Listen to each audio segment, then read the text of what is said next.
Hello, everyone, and welcome back to Meta. A very special episode this time. It's an episode about hotkeys. And with me, I have the most important person to talk about hotkeys with. It is Jakatak, the creator of the core. If you don't know what the core is, you are about to learn. Jakatak, how are you doing on this fine, very early morning? Very early morning. It's awesome. I've had my coffee. I feel good. I'm ready to go. Thank you for getting up so early. What time is it there? It is 6:32 a.m. Well, Wow. That's hardcore. This man wants to talk about hotkeys, though, so it's going to be great. Starnan, it is your first time on this show. Welcome, first off, well, and thank you. you've been switching over to to the core Yes. hotkey setup. I almost said Starbow. I don't even know why. My brain just frazzled.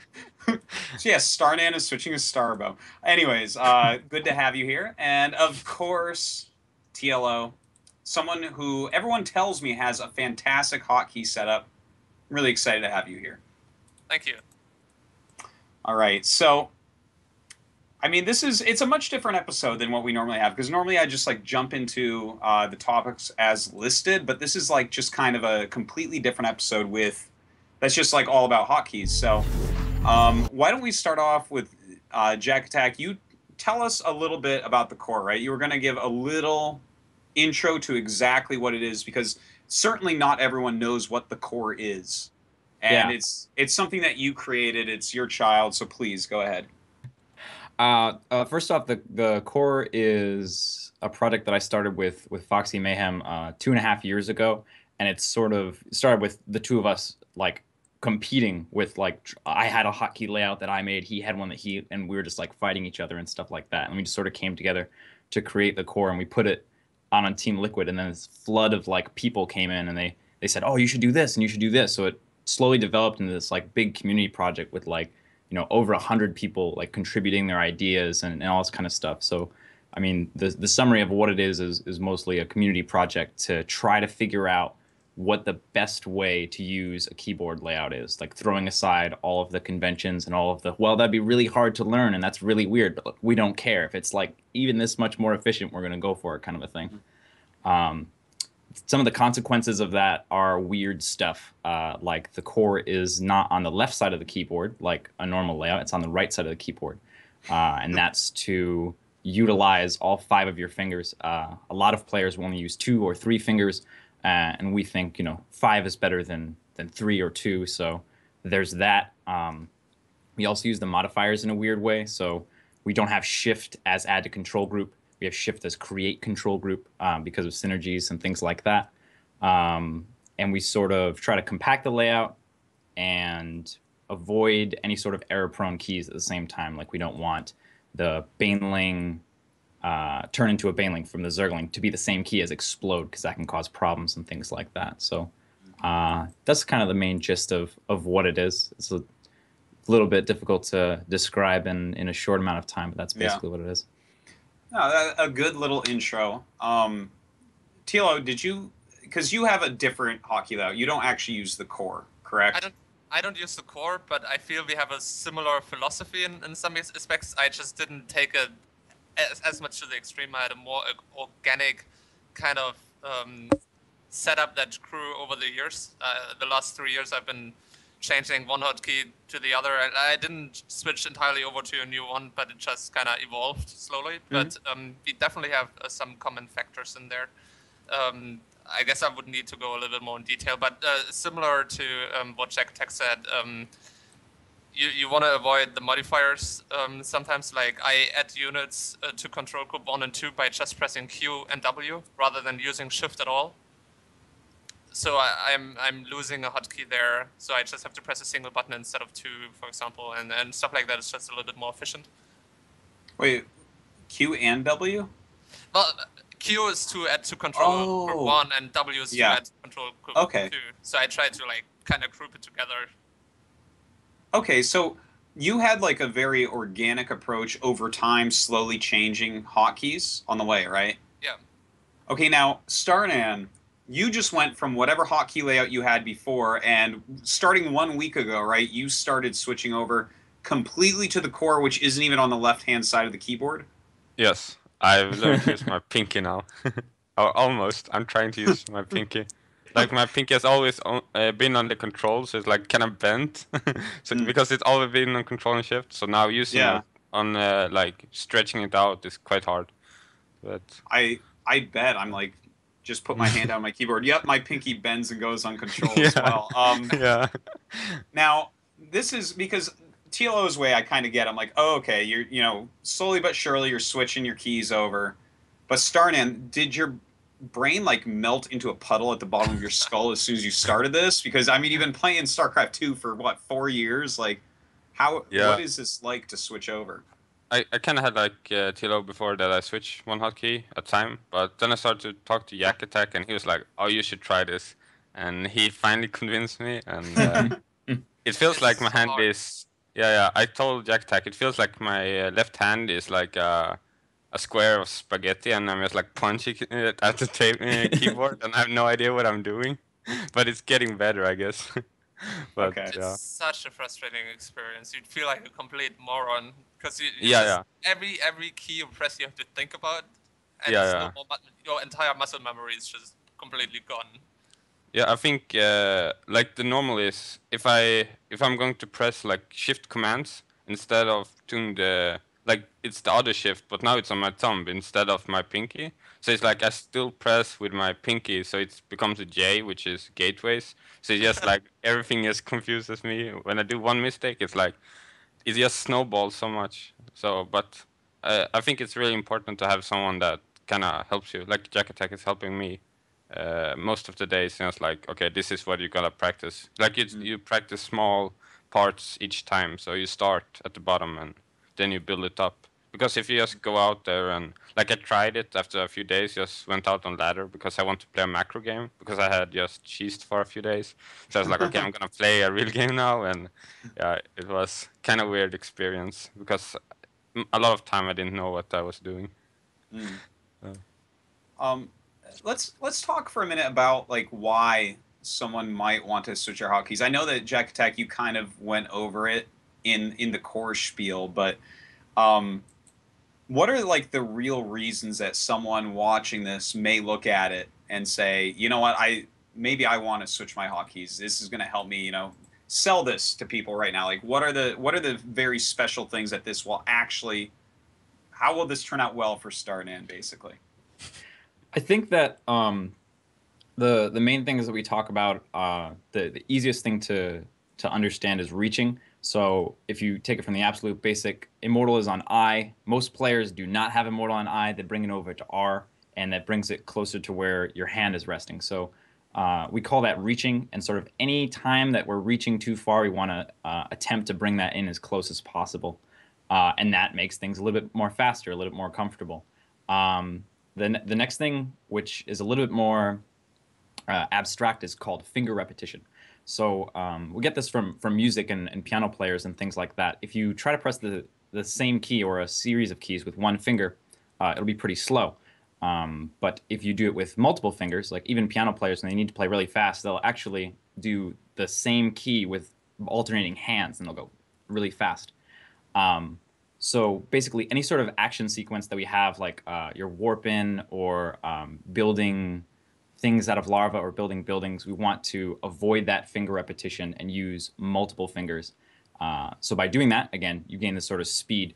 The next That thing is one second. Sorry, that point using multiple fingers to do the same action. Can you like extrapolate on that a little bit? I'm a little bit confused as to exactly what that means. okay. So one of the things that we look at is warp in sequence. So if you're using a camera, you will jump to your camera. So that's a key or a combination of keys, followed by selecting your gateways, or maybe the gateways are before, but they're still next to each other. Those two actions should be executed with different fingers. So maybe I have my numbers are a lot easier to use. Let's say I have my gateways on 1 and my camera on 4. That's great because I can use two different fingers. But if I have my gateways on 1 and I have my my warp in on camera on Q, I would use the same finger twice in a row. So it'd be 1 Q with my if you're looking at a standard layout, it'd be like pinky pinky, and that'd be pretty slow. And then after that, I would be adding them into the control group. Or after that, I'd be selecting my zealot to warp in and hold it down to warp it in. So it's a sequence of, I don't know, 4 or 5 actions, and ideally you want those spread out between your whole hand, pressing the different keys with different fingers, and that makes it faster. Okay. Okay, I get that. You can continue with what you're saying. I don't want to just like, I realize I just like man. keep going. It's like, I'm just gonna sit here and talk, and that'll be the show. It's like fantastic. Well, no, I mean, you guys can also add in what you think. What are the benefits of switching hotkeys? Because I got to tell you guys, the vast majority of Korean pro gamers basically use StarCraft 1 hotkeys. Okay, the Kespa guys, the best players in the world, don't do this, and at the same time, some of them, go 10 Overlord. But I mean, they're. I mean, I look at it and I'm like, if you're using exactly StarCraft 1 hotkeys, I understand you have 10 years of muscle memory, but even I don't do that, and I'm an old man. Okay, like I think that's dumb, but still, almost all the pros use like very old hotkey sets. So I want to hear you guys all say what's so good about this. It's awful when they do that, and it's scary because they're still so good. And I'm really happy we're doing this in English, and it's not reaching Korea most likely, and they wouldn't listen to us anyway because we're foreigners. They don't care about my little shows, man. But whenever I see a Terran lift a building and his hand moves to the very right of the keyboard and presses L, and then at the same time, I've seen this happen to a Korean programmer that I'm not gonna name, but I've seen this happen. His hand goes over to the L, links run in, he tries to move to the left side of the keyboard, can't raise his depot, loses the game. I mean, that's just stupid. And that's just entirely avoidable, because why would you have anything on L if your hand is mostly in the QWE 1, 2, 3 area?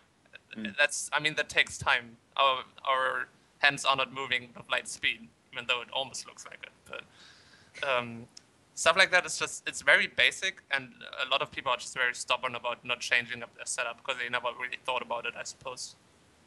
The crazy thing, if you watch Flash play, he'll actually take his hand off the mouse to press keys on the keyboard and then go back to the mouse. Yeah.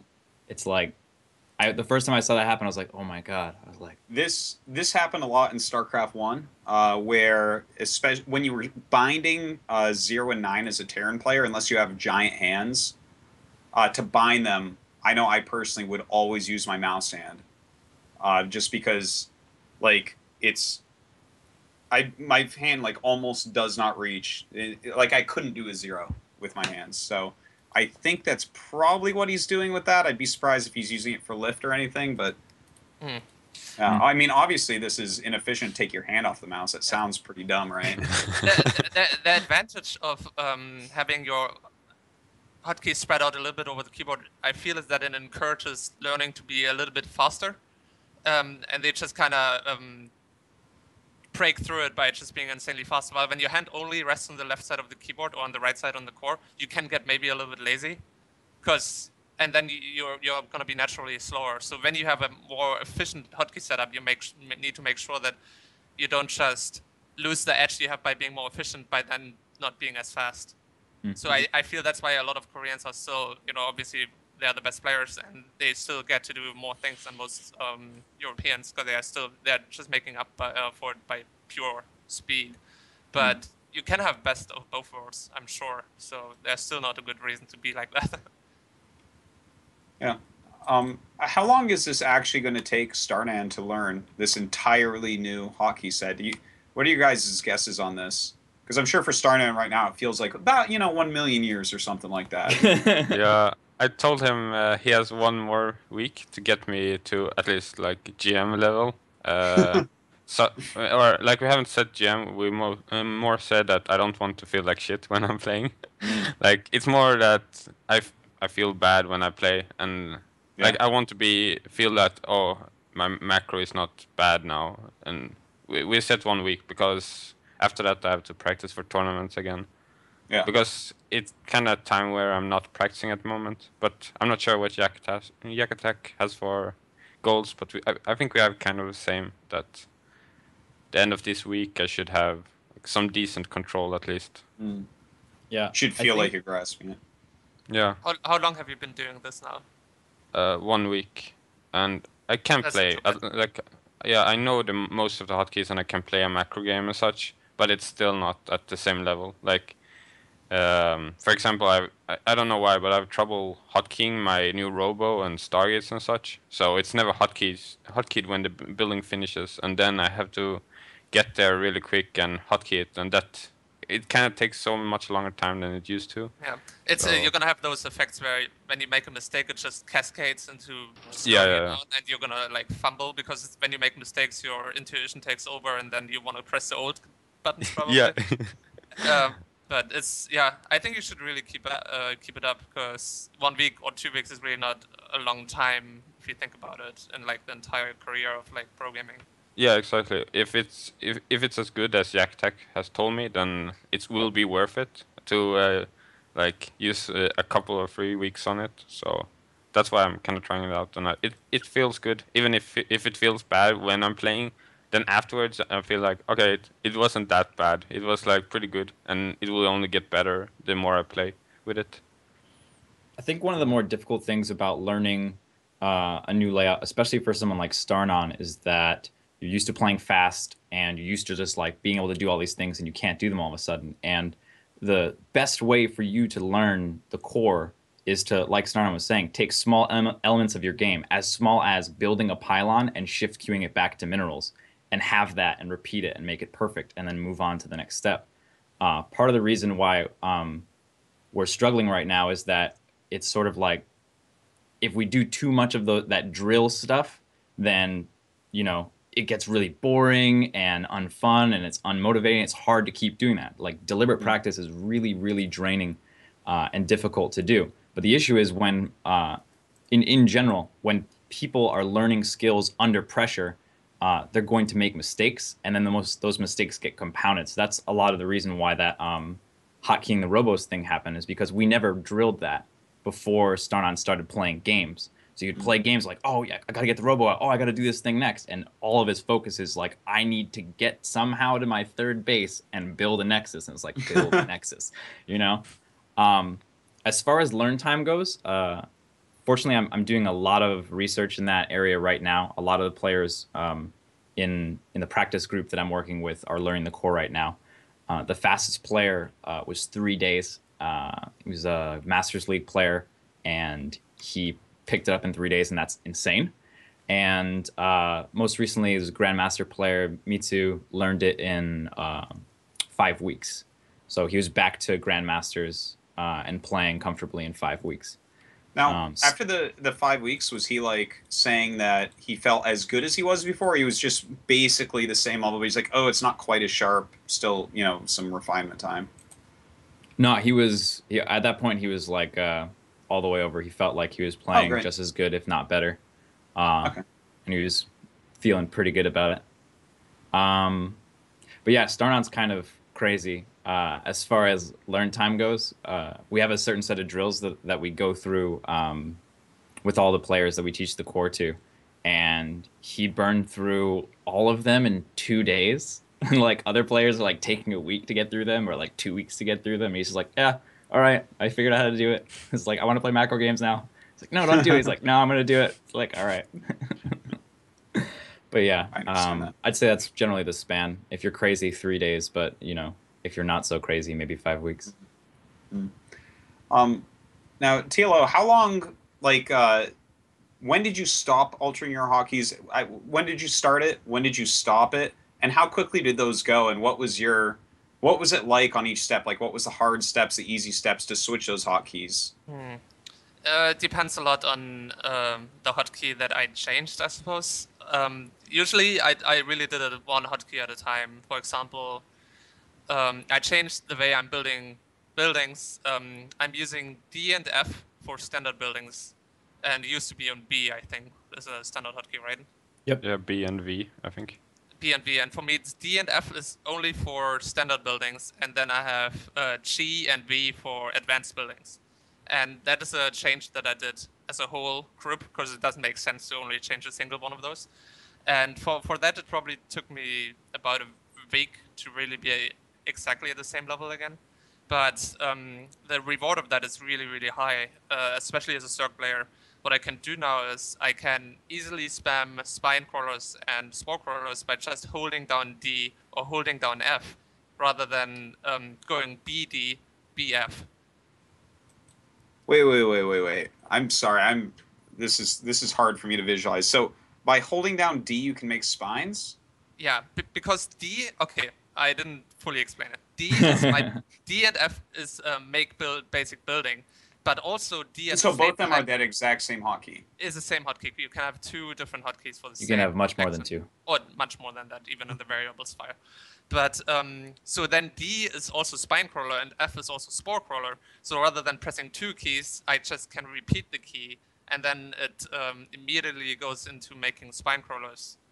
So, okay. So you can like just hold it down and let the repeat thing hit and just spam out spines in like a second. Yeah, exactly. You, So I don't need you to go also through have the usability on that keyer, so it puts them down as well. Or do you have to left click?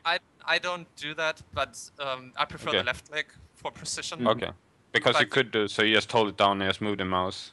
Yeah, but that's If kind it's of like hard. if it- It's kind of hard with drones sometimes because they like to block each other. I think it works Oh, easier okay, for okay. Protoss because you use one probe that just kind of makes all the pylons. about Yeah, Simba in a hockey show? I don't use it, so but Okay. I just know that you could like. I was thinking more maybe late game CVP. If you go swarm host and you just like mass spines or spores, I could see it be used. Yeah, that's what I use it for, just without the. Because the problem is like the spines are 4 hex big, and then if you press it down, you're just gonna like block all of them, Yeah, and then makes you sense. don't really make a lot of them. Yeah. Yeah, so that's good. And I also just like to have, for example, my spine is on advanced building again is G and V, and then I can just make a spire by pressing VV, and it's a very deliberate action. So I don't not make my spire or make a different building because it's a very dedicated key that I only use for the spire. I do something similar for my overlords. I have select lava on tab and also make overlord on tab. And the interesting thing about that is because making overlords while you're fighting or while you're making other units is extremely important. So you sometimes get carried away that you make too many overlords or too little overlords by just pressing S and holding down V. But by pressing tab, it's a very deliberate action. It's maybe not as efficient because you can't hold down tab actually. You need to press it again and again. But I like that for Overlord's Curse. It's a more deliberate action that is a little bit slower, but makes sure I make the right amount of Overlords. So if I make 5 Overlords, I have to press tab 6 times rather than holding down a button. So, wait. So tab creates overlords Yeah. from larva, but it Okay. also selects larva or something like. It selects Lover, so it's basically S. S is moved to tab also. But Okay. also, and making Overlords is also tab. And tab has a special feature because you cannot hold it down, at least on my Yeah. keyboard. It just doesn't work. You can't make several Overlords like that. So it's in theory, it's a little bit less efficient, but it's more precise because it's such an important action. And you don't make that many Overlords in the entire game that I preferred to be more deliberate like that. That's cool. I love hearing things like that. I love like extra things to stop yourself from fucking up in game because we're all human. I personally really like that, even though it's not efficient, as you say. Like, I've always been a fan of that. I did a lot of that in StarCraft 1. But okay, please continue though. This is like really fascinating. Yeah, I guess that's the key, like really big differences together with the Q and the W. Let me think. So what do you Q and W is to bind into 1 and 2? It's to Like add. if you to add. Okay. So let's say I have 4 circlings and oh yeah, that's actually interesting too. Okay, let's talk about that too because it goes hand in hand with select all army. So select all army is a habit that can be very dangerous because you have the tendency to just only use that hotkey from there on rather than properly hotkeying your unit. So I stopped using it as a hotkey to move my army and started only using it to create control groups. So what I do is I moved it to the button next to 1. That's circumflex or something. How do you call that? Yeah. So It's squiggly line. Yeah, it's Wave on the rotilla. squiggly line. And, and with that, I select my entire army. So sometimes I micro, for example, my mutalisks and don't manage to hotkey my axe in the heat of battle or something. But when my mutas finish, I can press the select all army key, control click the mutas in at the bottom, and then I use W to add it to my muta group too. So it goes hand in hand very well, the adding army and select all army. Oh, okay. So like it would be like squiggly line, control click the unit in there, W, and that would add all of your mutas to 2. Yeah. Okay, that's cool. That's pretty smart. Yeah. I do similar with banelings or circlings, stuff like that. It's very basic, but it just speeds up the process a lot. I think that's probably one of the more clear advantages you can get out of a hotkey layout, because if you set things up correctly, you can do the same thing in 3-button presses that someone else does in 4 or 5-button presses. I think one of the big ways to do that, which is what we're messing with a lot, thanks to Rhett and Starnan, is modifiers, is using Control, Shift, and Alt in a different way. So if you are a player that likes to control click something and then add it into a control group instead of boxing, you should have your add to control group all set to the control modifier. So instead of pressing, control, click, shift, add to the control group, now you can just press control, click, add to the control group, and it takes you 3 actions instead of 4. You can do the same thing with that Starnan does. He doesn't use add to control group, which is pretty wild to me. Yeah, we talked about this because we're not sure if it's a race thing where it's definitely Zerg needs to add to control group. I mean, add it, and Protoss, I think you can always just make new control groups like you did in Brood War. I think we talked about this, that you made new groups there all the time, and you can more do that as a Protoss. But as a Zerg, you have to add the eggs into your army or groups because it's more efficient. I'm not sure how Terrans do it, but yeah.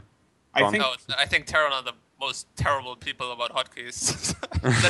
that's the one thing Zerg and Protoss are actually a little bit buddy, but that's that's funny. Almost all the people that I've talked to about hotkeys are Zerg players. Some of them are Protoss players, and there's almost no Terrans.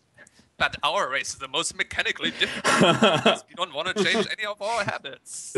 We still need to press L to live. Terrans just want to whine. Come on, this has always been the case. I have to split my Marines, man. I can't change my hotkeys.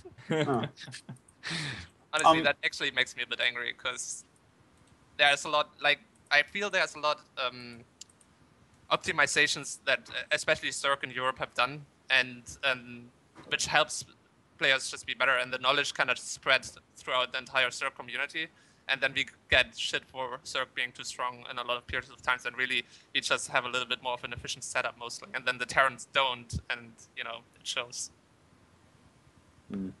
That thing that you were talking about earlier, though, the having Overlord and Tab on the same key, you can actually, something we're experimenting with right now is you can do that to almost all of your larvae.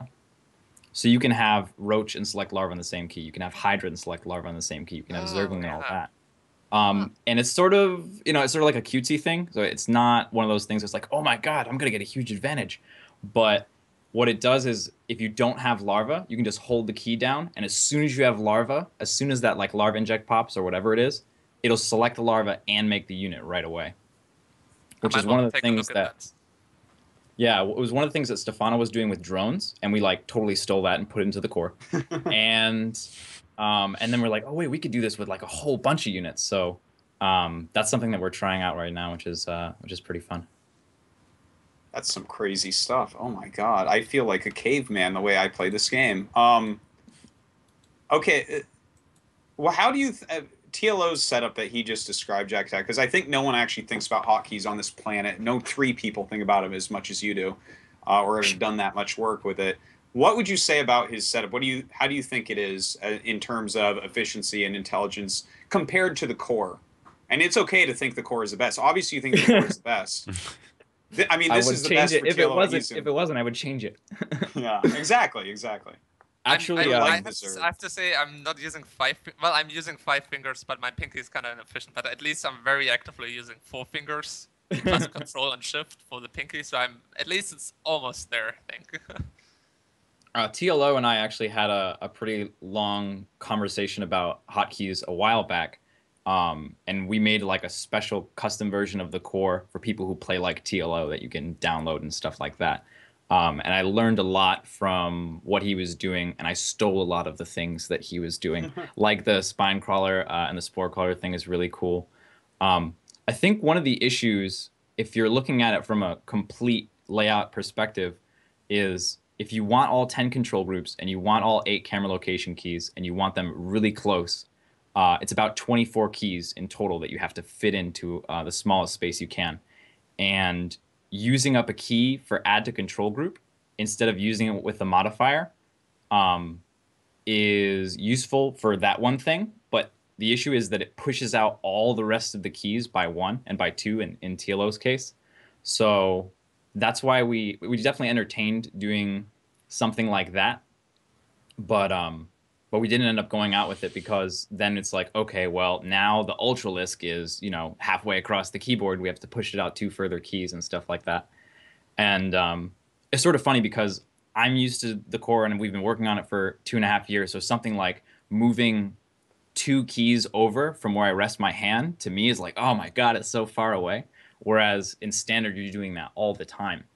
But yeah, so that would be one of the things that we didn't take from the TLO setup.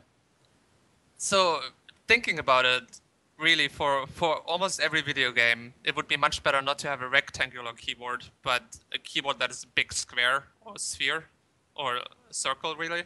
Because the problem that we're running into is that just your reach is limited, and the vertical keyboard really doesn't offer much. I mean, I guess you can kind of use the middle or the right side a little bit better, but there could be some better keyboard layouts just for RTS, I suppose.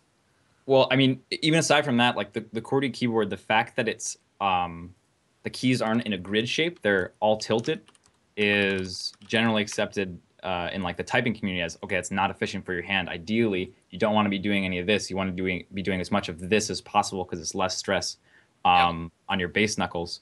But that's why the core has a tilt. That's why the core changes the way we use the keyboard and tilts it to the side. So it kind of lines it up and makes it as grid-like as we can, basically. But yeah, having a custom keyboard is something that I'd really, really like to do, especially for games like StarCraft, where you have to use upwards of 24 keys to play the game efficiently. Okay. You guys were talking about the shift of the keys and everything. I just pasted into the little chat that we're in together. If you want to look at that picture, and Simon, if you want to throw this up to show, is something, because I've always made fun of this. When I saw Razer announce this thing and put it up, I was like, oh yeah, okay. But could something, not this one, obviously it's not enough keys, right? But could something like this, if they actually, like if you guys were willing to spend the time, would it be better to make something kind of like this to control instead of a keyboard? Like, is there actually a future in this? Like, if esports keeps getting bigger like it looks like it's going to, and RTS is always going to be a genre in it, should someone make something like this with your guys' help for the people who are like, so when my daughter grows up, I start teaching her, she can start off on this shit? Possibly, yes. And the thing that we should also be asking ourselves to put it to the next level, should be using our both feet. Should we have a pedal for each foot that we can for also modifiers? Use? Exactly, yeah, because I mean, piano players are using their feet. Why shouldn't we? Yeah. Organ players are using their feet.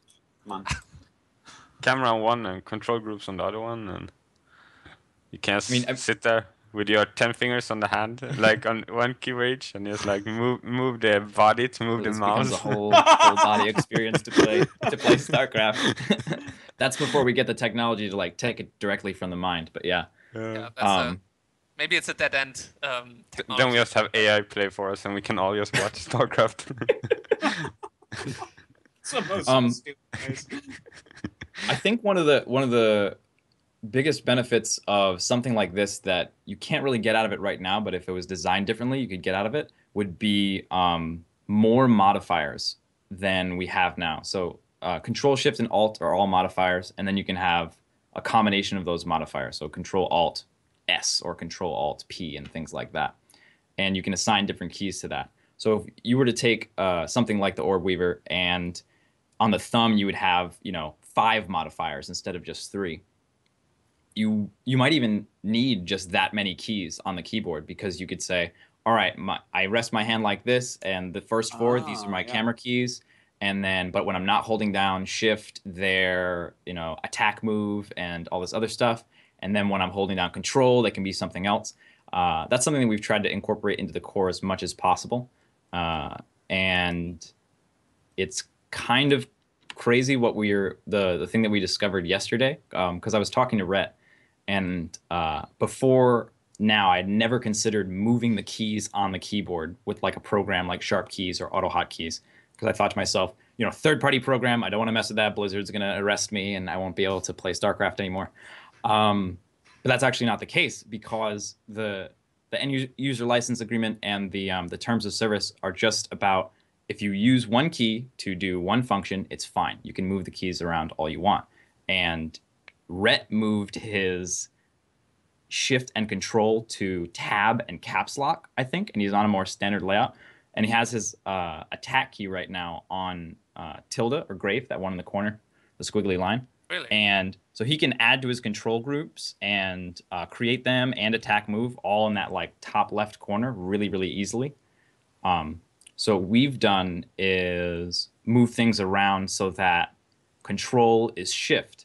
So now shift, which is the easiest modifier out of all the modifiers to press, is control, which synergizes really well with add to control group, because you can control click and add to control group all in the same function.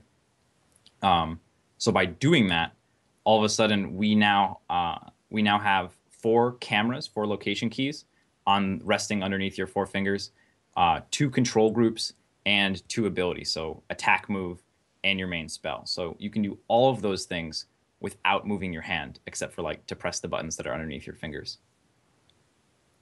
Wow. This is some crazy deep stuff. What about this thing that TLO just linked? What do you guys think about this? Where I love that so much. I want to get one. Simon, if you could throw that up, the link I just sent you there. That is, so this is like a keyboard where I guess it knows what keys are what, and you just put them wherever the hell you want. Is this, if you guys were each paid $1 million to sit down and make something for the future generations of RTS players, knowing that they're going to be bigger than any football stars out there, would you make it more like this, or would you make it more like the Razer thing? Well, Why not both? yeah. Ooh. I feel Starnan like wins. I feel like we could be doing this better if we would be working together with Razer, take their ideas, and we give them feedback, and we can do this. Razor, you're listening? You listening to that? 'Cause, I think that this looks like it could be improved still. Like, Yeah. I think it that looks... Yeah, go on. no, TLO. After you. No, I I'm sorry. don't know what I wanted to say anymore. The one criticism that I have of this particular thing is that I don't think that the idea of having a flat surface to press the keys is really good, because for your 4 fingers that's great, but for the thumb it's a lot easier to press your thumb in like this than it is to like press it down like that. It's a lot more awkward and uncomfortable. So I feel like something that's a little bit more rounder and like shapes to your hand is going to be more comfortable, less repetitive stress injuries. Actually, when we were first developing the core in the very, very beginning, Foxy and I were doing all kinds of crazy stuff with the keyboard, like taping it to our chairs, and like imagining like playing with like relax your hand and let it fall down, and then put the keyboard there on its side and play on its side and things like that. So all kinds of weird stuff. But I think that's kind of the main thing, is that it should ideally shape to your hand and not just be a flat surface.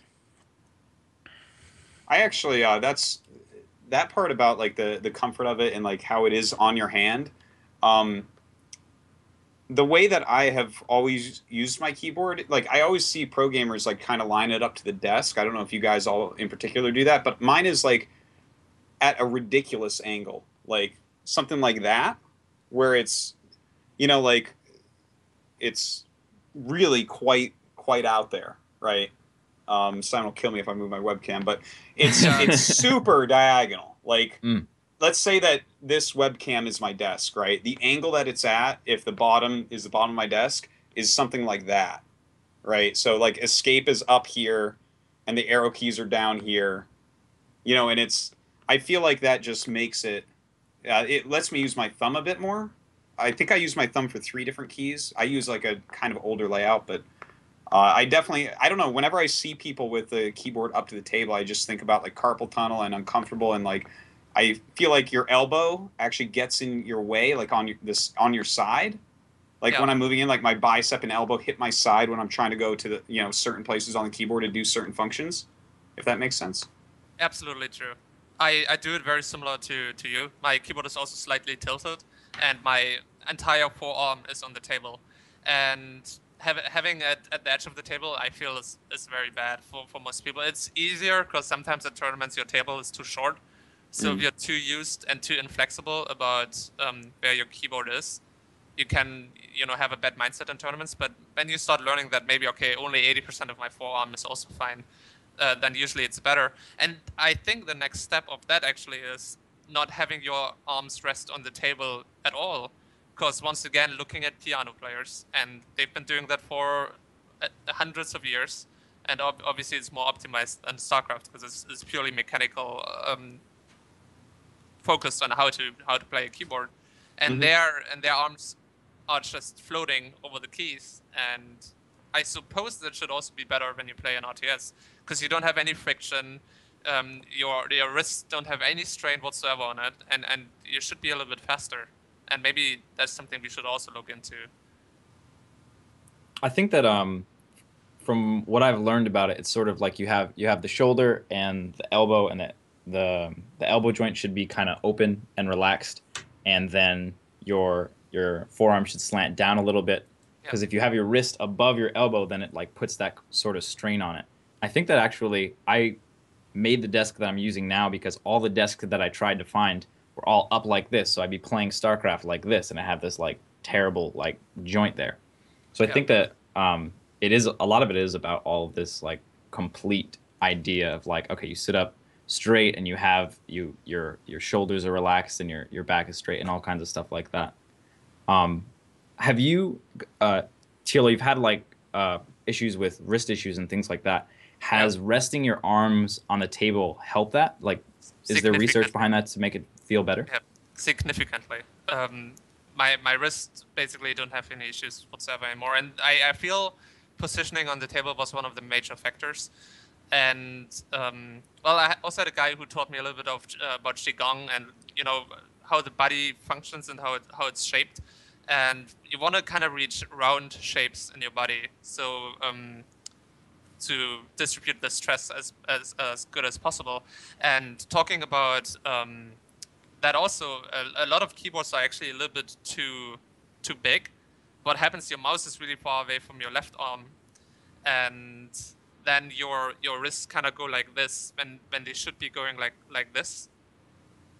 And it's definitely it's a lot about the positioning of your arms and your wrists. You need to find what's really comfortable, and not what you're used to, because a lot of times the thing that is comfortable to you is what you're used to.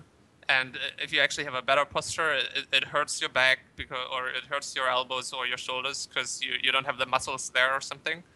And then you kind of need to push through it. But it's really important that you look up and let yourself be explained by physiotherapists or people who actually know the physiology of the human body, how to position yourself comfortably.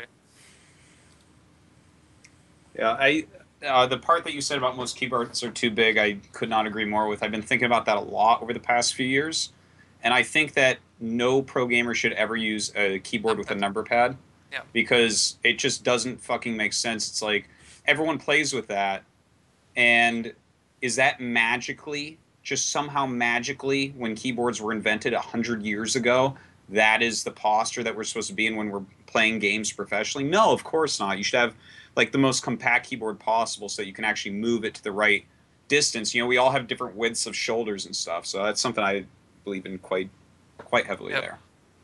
Yeah, that's funny. I had I took piano lessons for a while, and that's one of the things that my piano teacher told me is that the closer your hands are together when they're close together, it's easier to coordinate them. But when they're really far apart, you have to do something like really low bass notes and then like a higher melody. It's more difficult to coordinate them. Yeah. Even if you're not looking at them, just like having them apart for some reason makes that a little bit more difficult. I think that makes sense because sometimes I notice that in the heat of a game, my mouse hand sometimes moves too far away, and suddenly my precision just goes just becomes worse and worse. And then when I readjust my arm and move the mouse really close to the keyboard, basically I'm almost in the danger for my mouse to hit my keyboard. Then my precision goes up again. And that's why we play with high sensitivity, Jakatak. No. He always complains that I play with high sensitivity, but that's one of the reasons why I play with so high, because I think it's very important to be on the same position on mouse pad as well all the time, because if I move my hand maybe 10 centimeters to the right, I feel the sensitivity becomes much different. Like it's not as fast or not as low, whatever. And that can be on what you're talking about, that it goes further away from the other hand as well. What's your DPI? We changed it now because I put it down in Windows to 5, but it's 4,400 now. Oh wow, So, that is yeah. really What? Are you Yeah. crazy? Okay, people call I me couldn't crazy. open a was window higher. on your computer. Yeah, it was 6.4 before. It was higher than that before. Okay, I that is had to crazy. like battle with Starnan super hard. I was like, please, like I destroyed my right wrist because I had my DPI too high. Please don't do this to yourself. That's insane. Yeah. But We reached Okay. a compromise at 4,400. I suggest you lower it a little bit more because I'm also somebody who really likes high DPI, and I lowered it from 1,800 to 1,500, and Snoot is still giving me shit for that because he plays at like 600 DPI, which I but think then you have to move your hand. I Like know. it's easier to just move your fingers. It's much faster. Yeah, I but think I feel like you should still compromise down a little bit because you're still gonna be much faster than almost anybody, but you're gonna gain a little bit of precision. Well, I think also what happens is you get to a certain point, it's not actually you're doing anything any faster. It's just that you're using a different muscle group to accomplish the same thing. Like if Yeah, you have a I lower suppose. DPI, you're going to be moving more, but it doesn't mean you can't move just as fast as someone with a higher DPI. Yeah. For the most part, I think. I've always felt like accuracy is important, like because obviously you use hotkeys all game long, right? Like I keep 6 positional hotkeys that I use all game long, and then obviously 10 hotkeys. So I'm jumping around the map like that. So like the thing is, I've used 800 DPI for basically forever now, and like for instance, I don't really get wrist pain. I get shoulder pain because it's those different muscles that I'm using all the time. And yeah, I know what you mean. Like every now and then in a game, my mouse will go a little bit too far out, but I either deal with it for a second or I just like pick up the mouse really quickly and kind of jot it back, which I guess might not be the most efficient way, but I'm a real believer in like I'd use like 800 DPI and then the middle mouse setting and like 42% on StarCraft. So it's actually a little bit slower than most people that use 800 DPI, but I don't know, I'm old, so. But I like the Wait, use 42% on StarCraft? Yes. I think that's it because you made a video about what to use, I believe. 52. And I use below that. Yeah, I use a little bit below it because it was too fast, and I was like, no, I don't know. If I wasn't so bad, then my mic would be really good. But if you this is actually something that we did with Starnon, is that if you leave StarCraft at 52 and just adjust it with your DPI and your mouse, you'll get less pixel skipping. If you have it anywhere between 51 and 54%, you'll get a 1-to-1 ratio for your pixels. But you'll actually start skipping pixels if you're any higher or any lower than that. So if you can adjust your mouse, like not everyone can do it, but if you can adjust your mouse instead of adjusting StarCraft, it's a little bit easier to be accurate. oh, okay, that makes sense.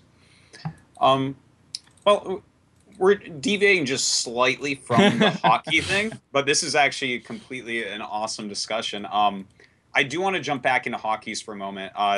and mention the hotkey set I use, and I'd like to get your guys' thoughts on it. And if you had to improve one thing about the way that I use my hotkeys, I would like to just hear it, just as someone who has altered hotkeys more than probably a lot of pros, but not as much as maybe I should have. And anyways, this hotkey set that I'm using it's like 80 or 85% nonies. Like I basically heard him talk about it on State of the Game like 3.5 years ago or something like that. And I was like, oh, that sounds really smart. I'm going to basically steal that. So anyways, I have the positional hotkeys F1 through 4, also spacebar and tab. The tab one goes to my warping point. Like if I have a forward pylon, I reset it to there.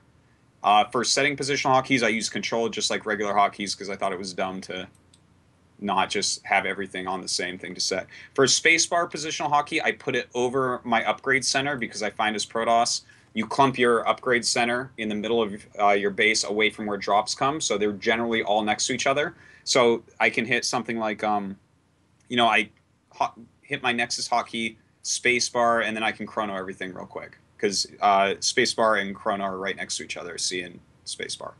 And then I have, for my actual hotkeys, I have 1 through 8, and then the 9 and 0 hotkeys, I moved to Q and W. Q is for warp gates, so it's like tab Q is how I do my warping rounds. And then W is my hotkey for harassment units, because I don't want to take off my actual army hotkeys from my 1, 2, 3, 4. So W is like Oracle or Warp Prism or Phoenixes or whatever. And then on top of that, some of the like for instance, I didn't move patrol. So like any keys like that on the outer fringes of the keyboard, I remove the keys next to them on the far side so I never miss. Like it kind of trained my finger where it is. Like I won't miss P because there's no key next to P. And I moved Guardian Shield to X because fuck that. When I'm trying to hold position, I throw up a Guardian Shield. So that is my hotkeys. What do you guys think about that? I have to say I really like it because it's kind of like how I had it before. I also changed 9 and 0 to Q and W, but I had Magic Core on Q, and as you said, Warp Prisms on really W, because you always want those two there really close. Yeah. And then the thing about hold position, I changed that to S because I never use stop. So hold position is always more optimal, as Protoss at least, I think. Smart. And then the hold position next to Guardian Shield doesn't become a problem, because that mistake I think every Protoss player has done. Yeah. And I lost like one game with that. I'm like, no, fuck this. And I went in and I'm like, what key don't I use? Okay. And then it was the warping camera. I had that before, but I don't know. It didn't feel like that, and the Chronobus camera was that much used. Like I started to have my tech behind my mineral lines instead, or like between my bases, so it kind of fits on the first or second camera anyway. And the warping, I found out that you can, instead of making a camera, which Jakatak won't like, but you can, instead of making a camera, you can hotkey the pylon, so you can get to the pylon as well quicker. But then it would be more optimal to have camera, because then you have to only press once instead of twice. Yeah. But yeah, I don't know. I don't have a warping pylon anymore, or now I have it again with the core. But I had it for a while before as well. I think that's like these are things that people don't think about, which is really important most of the time. So I really like most of the changes, and I've done some of them at Sim. Cool. All right. Chilo, do you want to go? Sure. Basically, I have a very similar concept. My hotkeys are just normal 1 to 6, and then instead of 8, I use W, and I use Y. I mean, well, yeah, 1 to 7 is normal, and then 1 through 7. Okay. 1 through 7, and then 8 becomes Y, and then 9 becomes X, which is my creep tumor hotkey, and then Alt is my hotkey to add to that group, in case I just make a single tumor and want to add it to the group, rather than having to reselect all of them and then pressing X. Yeah, that's basically it. I only use 9 hotkeys because I'm Zerg and I don't need 10. But only 9. Yeah. People out there are like, "Why use 4?" I think I used 9 as well when we talked about it. Yeah. Yeah, so it's very basic. And yeah, I use F2 to have 6 for my bases. So as Zerg, it's the most important to just have a camera hotkey on your first 5 bases, basically. And other than that, I don't really use it. F1 I still like to use to select all workers that are idle in case of harassment when you spread out your drones. So I don't really want to get rid of that over there. Okay. Actually, something you just made me rethink of where you said you only use 9 hotkeys. Yeah, I guess I don't technically use 10. I use 9 because I do one of those. You were saying like the redundant, like, well, you didn't say this, but the way you use tab with Overlord, I like redundant hotkeys. I remember back in StarCraft 1, basically in TVZ, when you quickly had to turn around with Marine Medic, normally your Marines and Medics would be on like different keys. And that would always fuck me up because if you try to run with the Marines and the Medics are in the back, then the Medics kind of stifle the Marines, and then like an extra lurker shot comes or something. So I had like, if I had like 12 Marines and 2 Medics or something, I'd have them on 1, 2, and 3. So I would be like, a pull back with everything. So the more important Medics are going to, and then like 1 and 2. Anyways, that was like my mindset going in. I have 7 and 8 both for all the Nexuses. So that because that's like the key that I use all game long to make probes and hit chronos, and I don't ever want to miss those. So like, when I'm frantically hawking other shit. Anyways, so yeah, I only use 9 hotkeys. But when you have changed the tab button, how do you make next subgroup? Or don't you guys use that? I don't use subgroups. I hate that, and I don't use the select all units key either. I don't like that key. Yeah, except definitely. Sometimes I feel stupid when I can't fucking find my warp prism. I have like 2 warp prisms. Like, I don't know where this thing went. I feel in general, I think it's important to have it also just sometimes you have a situation where really you just want to have all your units together again and maybe attack or defend a certain spot. And sometimes you have some few stray units that are defending a drop and stuff like that. So I feel select all army key is really good. You just need to be careful that you don't get in the habit of overusing it. Yeah, I deleted it as it came because I really disliked it as a prototype, at least. Well. Because if you have, I feel like I always have like High Templars somewhere, and it's like my War Prism's over there, and I want my Mothership Core where it is, and and then all your observe. Yeah, it's Protoss is probably the hardest. You also have observers, and then they're all like gone again. They run into missile turrets and shit, and it's like, oh. Yeah. Yeah, I think that one of the easiest changes that you could make to get things a little bit faster, more comfortable, and this is actually this is something that I suggest to anyone who's using standard, is so you have the control groups that are the numbers for the most part, and you make changes, and then you have the letters that are the abilities. You can use Alt and you can use Control in combination with any of the abilities, and it won't mess you up. So you can have Control A as a camera hotkey, but it won't be attack. Like, that won't overwrite. So you can use Alt to set all your cameras, and you can use Control to recall them, and you can put them anywhere on any letter in the keyboard, and that will bring the keys a little bit closer. Especially like reaching for F1, F2, and all that. You've been playing, StarCraft, Brood War, and all that stuff for a long time, so it's probably easy for you. But it would be faster, I think, if you layered them and used the modifiers instead. Although it is a little bit difficult because you're pressing them with your pinky instead of your thumb. Yeah, but it's a good point, especially when I want to inject my hatcheries. It's injectors on V, so maybe I should really rethink that, because V is close to spacebar, which is base camp, which is useful, but then F2, F3, F4, F5 is really far away from V. So maybe I should use. So you can use Shift like B, G, F. Well, you can't use Shift because Shift is Shift Q, but you can use Control and Alt. Okay, interesting. So any sort of combination with Control and Alt you can use with an ability to like layer it on top. So you have this Control layer, and then you have the Alt layer, and then you have on top, which is like, okay, if I press the key normally kind of a thing. Mm-hmm. Are you using Rapid Fire Warpin, Dan? No. I would do that. It's really it's easy to do, and once you have it set up, it's basically just taking out of this repetitive, I have to click over and over again. You just hold the key down, wave your mouse, and all your units are there. that's because you like bind left click to like Z and S and stuff, right? Is Yeah. that So yeah, the way that it works is it's not always left click, but it's whenever something is targeting.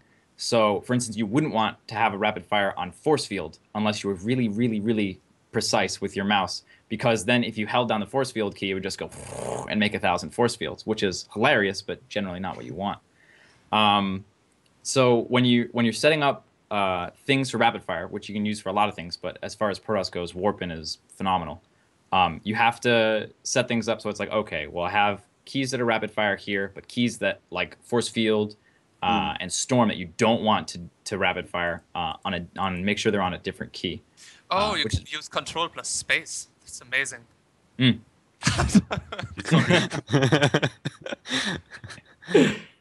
um, but yeah, and the other thing would be smart command. So you can bind things to left click, like you said, and you can also bind a key to right click. And that's especially useful for Protoss because you can hold down a button and Phoenix Micro. So it'll just repeat move command. okay? Tell me, explain me about this. I need to know. Mutas are a bitch. Tell me what I need to do, and I'll try it.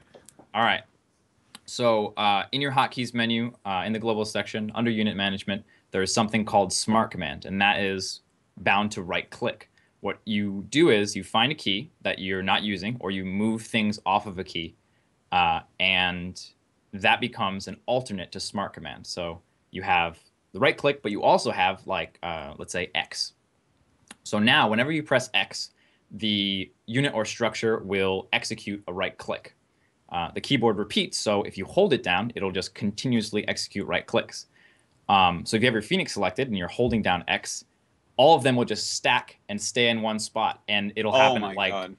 1,700 times in a second or something stupid. So instead it'll of stay me in a being perfect like, stack. okay, it's time to fucking get a cramp, I gotta micro 5 phoenixes against these 50 mutas. You Right. just hold a button and drag Yeah, your you hold the mouse. button instead of clicking like a madman. So I You- just wait. So I literally press no mouse buttons. That's right. No, Yeah. you hover You just the wave your mouse. mouse around the screen Yeah. while holding down a button on the keyboard. Now my stupid brain is gonna just put some right clicks in there. Is that gonna fuck it up? No. No, Oh.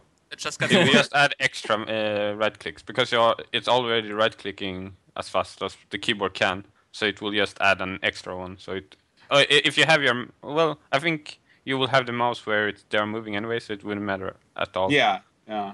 Yep. So that would be for right click on phoenixes. Wow, that's a really good trick. But hold on, because X I also use as guardian shield. Right. So that's when you start getting into all of these little tricks that you can do with hotkeys, you start to get more into the like, okay, well, if I'm going to use this smart command, I actually have to worry about these other things too. And you have to, okay, I have Okay. rapid fire and non-rapid fire. So you have to sort of take a look and say, okay, where are all my keys? And how can I line them up so that they're in the place that I want them to, and sort of like, okay, well, force field is more important to me than the smart command trick is. So the smart command trick will be Okay. on a key that's further away. Okay. I would recommend it on Y or something like this. Y is pretty close because you don't use it that often. You use it for Phoenix Micro and stacking probes on the minerals, I think. Yeah, stacking two probes things. is really, really easy if you use the smart command trick. So okay, but Y isn't anything in Protoss, right? No, I don't think so. Not I that I don't know think of. it does anything. Okay, that's Yeah. pretty good. So And it's pretty close. so what's this worker pairing thing that I'm hearing so much about? So smart command, same thing. It replaces the right click with a button. Actually, doesn't replace it. It's an alternate. But you hold down a button. Doesn't have to be X, but we're just going to use X for an example. And it'll execute a right click. So that means if you have a probe selected and you're right clicking a mineral patch, it's the same thing as holding down the button. So when you want to get the perfect pairing so that it stays on for the entire game, the easiest way that I've found to do it consistently, so it just stays in the patch forever, is there's a sweet spot on the side of every mineral patch at a particular area that if you pair it on the side, it will create this gap between the first probe and the second probe so that they never bump into each other. So even if you have nothing on your other patches, you can pair the 4 closest patches with 2 each.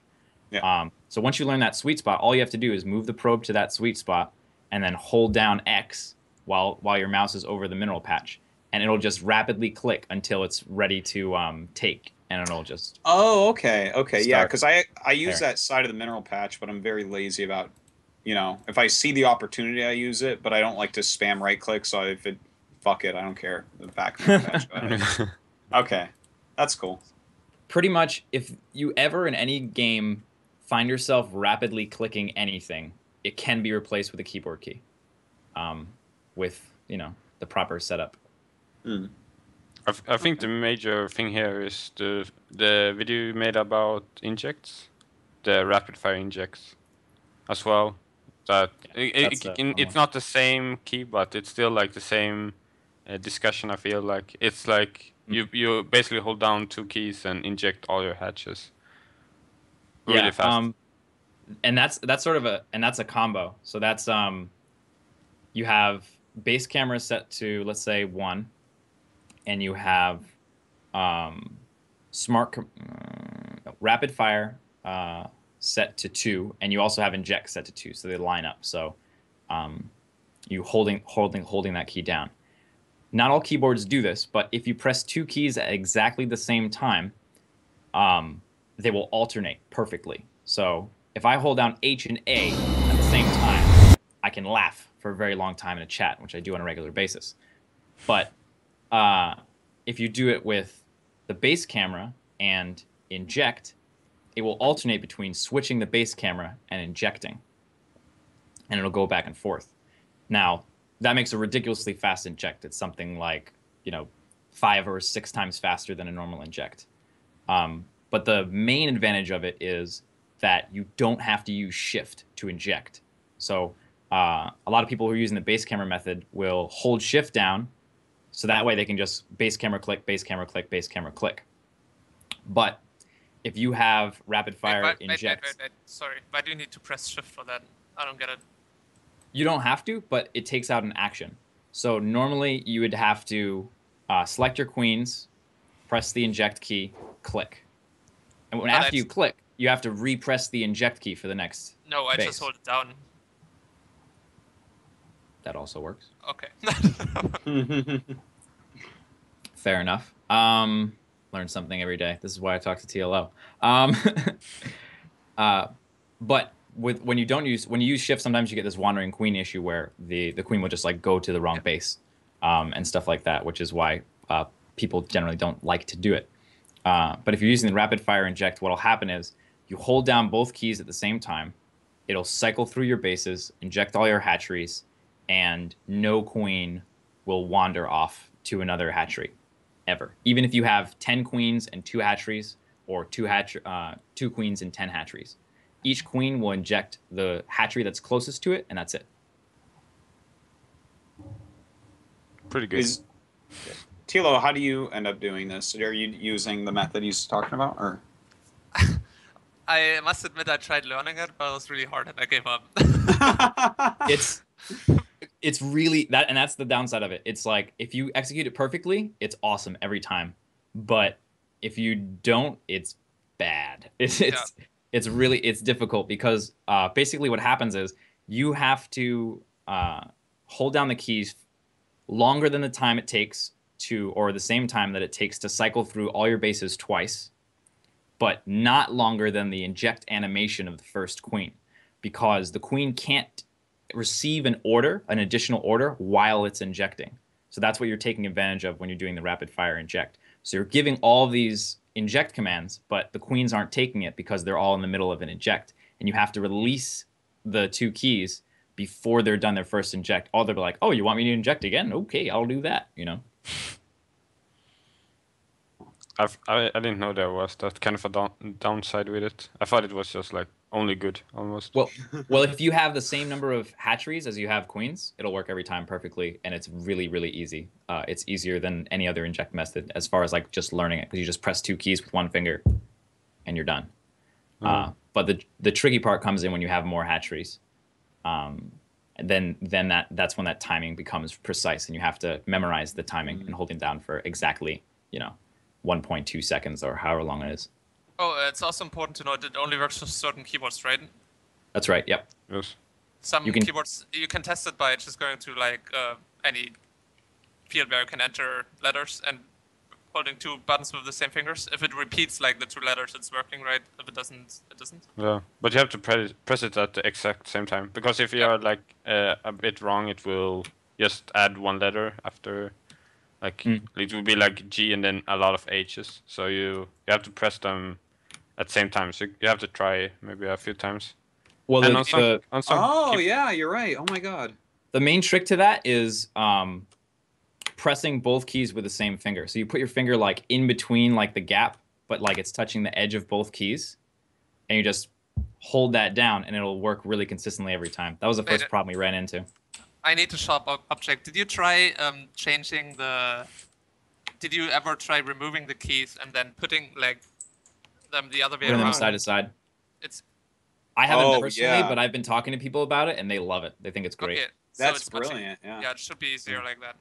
we were joking about this in the team because Cytoplasm was playing some, like he kind of retired and then he played some, and we were like, oh, now you can macro like the best Zerg in the world. And he's like, sometimes in the Skype channel he just presses the two keys and he's like, I'm practicing, guys. He just like practicing holding down those two buttons. Like Artos is doing now. They're both practicing. That's right. Look at all those F's and G's I'm making. It's crazy. They're perfect. If you It's- put yeah, your but finger right actually, in the center, you nail it. But on some keyboards, you can only do some certain keys. Like we noticed that on some keyboards, every key works together, but on some keyboards, none work, and on some only a few keys. Like I think it was A and S, which works on Cytoplasm keyboard, but none of the other buttons. So if he wanted to do this, he had to rebind the base and inject keys. So, but it's actually you can pretty just easy to try it do. around. If you're on standard and you have V for inject and you have space for base camera, if you can do it with your thumb, you can press V and spacebar at the same time, and it'll have the same effect. It's a little bit more difficult, I think, than pressing the two keys with like one of your non-thumb fingers, but it does work if you execute it correctly. I'm But gonna- Those two are gonna hard to give get that at a the same try. time. yeah, it's a lot harder. Yeah, Yeah. the space is like a kind of different switch as well on the mechanical keyboards, so it's pressed differently. Yeah, because the distance is probably different. Yeah. Well, if you take it off, like if you have blue switches, I think the spacebar is not blue switches as well. Oh, really? I think, And, I think something like that. Like I think it's the spacebar and enter and right shift. I think is different. I'm not sure. I read feel like something it works. I feel like it's really easy to pull it off with space and B if you just really hammer down your thumb from just like, "Ugh, I'm gonna inject now. Just smash your hand. yeah, it's like We all might can hear destroy it. you might destroy your keyboard. Wow. Interesting. There are like so many crazy tricks I had no idea about. It's weird that some keyboards don't allow you to do that. That's like maybe those keyboards need to get with it. Well, and the funny thing is, I was like, I always get excited about this, and I'm like, oh no, just let other people talk. It's like, okay. The funny thing about it is most people will be like, oh, it's just key rollover. Like the reason why is like you have to have X key rollover, and that's absolutely not the case. Like we've tested it on multiple different keyboards. Some of them have N key rollover and 3 key rollover and 10 key rollover, and some of them will work and some of them won't. So we still haven't been able to figure out what it is that allows a keyboard to do that, which is why we tell people just test it and you'll know if you can do it. Huh. I'm kind of looking through some of these notes that you wrote up about all this stuff, Jakatak, and it says here what's legal and what's not, and the one button, one action rule. I know that you mentioned this earlier about what you can actually rebind, but I think I'm a little bit confused on that because obviously, like a lot of these things we've been talking about, there's like a ton of things on one key. So what is one button, one action rule exactly? So it's basically when you press the one button, one thing will happen. So I can't, for instance, bind my not V key to macros. Control V. Yeah, it's no macros. Okay. But I can have my V key. I mean, even in standard, the E key is used for a variety of different things. And you can do that as much as you want. You can have one key work for a lot of different functionality, but you can't have it like press 2 keys whenever you press 1 key. Yeah, people get confused about that because there are some keys where you need to press 2 buttons to execute one action, but it's still okay to just cut out one of the keys and execute one action with one button. That's why some people are saying like, okay, that maybe that's not legal, but that's just the other way around, basically. Okay. I had a question for TLO and Starnan. So we've been binding our keys a little bit differently. Red has been binding his keys a little bit differently in actually moving the keys. And for certain keyboards, that's really, really difficult to do. Like right now, I have a DOS keyboard, and it doesn't have a driver, which initially was one of the appeals to me. I was like, oh, cool, I don't have to worry about a driver. Just plug it in, and it's great, and it's solid and awesome.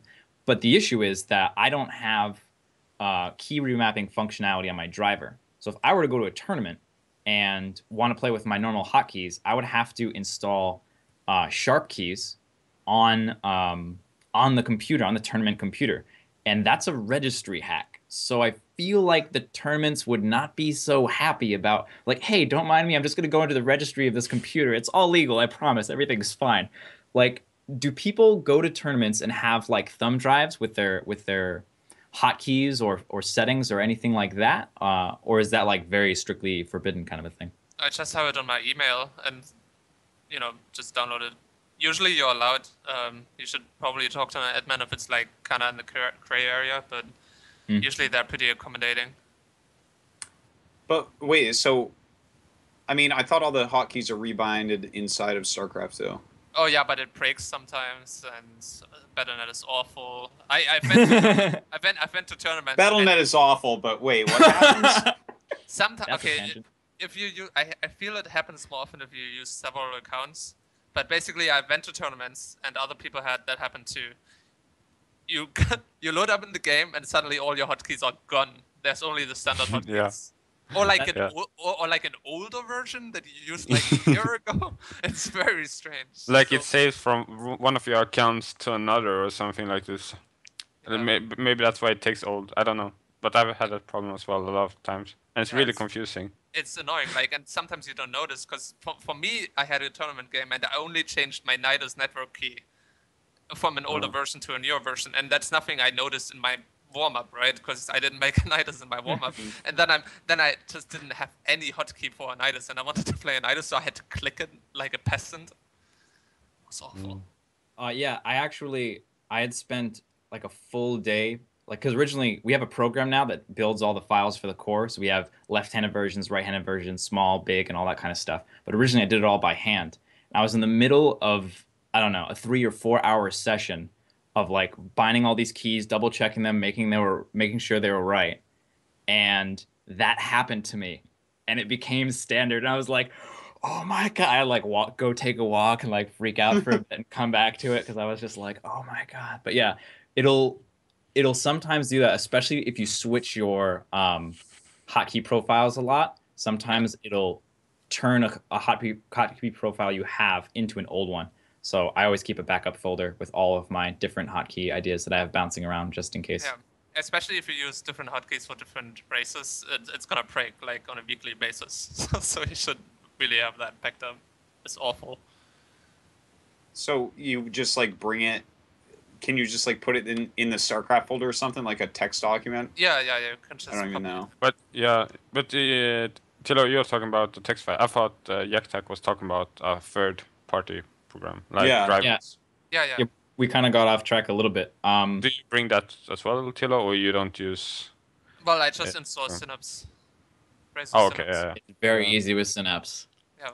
Advertisement for Razer. Actually, just bought a Razer keyboard for that exact purpose. I was like, Synapse is awesome. I have to get a Razer keyboard. Sometimes it has a few hiccups, but generally it's a pretty good program. Yeah. And that is just something inside the keyboard that saves the settings? Yeah, basically, I'm not sure about keyboard because I haven't really changed anything about keyboard, but I can just set my mouse to 1500 dpi, and then even if I don't have Synapse installed, it still knows it's 1500 dpi. Yeah, you can do that on SteelSeries as well. Yeah, but I'm sure it works better on Razer. Oh, I don't know about that. But yeah, what I was talking about is like taking your control key and putting it where your shift key is. Like that's not something that you can do inside StarCraft. But So what do you mean by that? Because you could just like if you want to bind with shift, you just tell StarCraft to do that, right? No, but the problem is that the shift modifier doesn't work with other buttons. Like you can't Oh, bind, okay. you can't bind shift D, right? For example, if I got that right. yeah, I've never tried, so I actually don't know. the thing that the reason why we're changing it around, aside from just location on the keyboard being easier to press, um, is you cannot customize what a control click does, what a shift click does, or how to shift queue orders. And a lot of the things we do is try to line up the modifiers. So it's like, oh, I use control for this, shift for this, and control for this. It's like, all right, well, let's line those all up so we take actions out of the sequence. And you can't do that unless you have Razor Synapse or some other driver that'll change your keys around, or auto hotkey or sharp keys, or a combination of those things. Okay. Some crazy stuff. All right, I like this part. Who's actually using some of these hotkey tricks out of the pros? Because I know Jakatak, you named a few people. Obviously, Starnan, you're starting to learn this entire set, and TL, you're here because you have all sorts of cool hotkeys and whatnot. But like, what pros do we know of that are actually using some of these different hotkey tricks or like very different hotkey sets? Like, my hotkey set isn't that different. Yours is, TLO, and then of course the core is like the ultimate out there. This is completely different hockey set. What pros are actually doing this, and what pros have been too lazy? I've know about Snoot. Like we learned a lot from each other. So he's the one person that I definitely know that is using a smarter than standard setup. I think quite a lot of Zergs just because we talked about it, but not that many people really. Yeah, I have to agree. It's more about the rapid fire, those kind of tricks. I think people are more common used for warping and injects and whatever. But changing hotkeys, it's just small things like immortals, Mothership Core, those kind of things. Switching those up. I think I don't know of any pro who has done any major change. I wonder if there's Korean programmers who bound Pro back to P.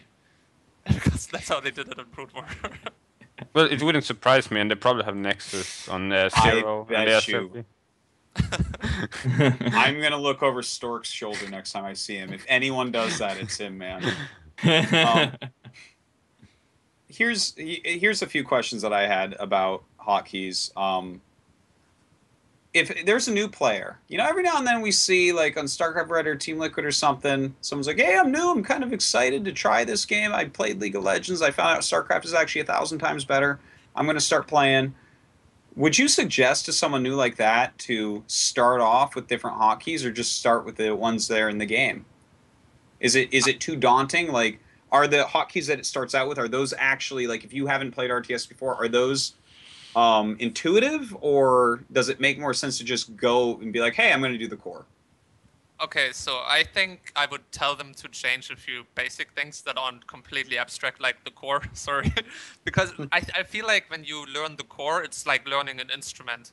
It's extremely rewarding as soon as you manage to make it work, but you can't do anything at all before you get the basic mechanics done. I feel that would be an issue for a beginner, right? Like if he's completely new to StarCraft, it would probably be overwhelming and frustrating. Okay. Yeah, I have to agree.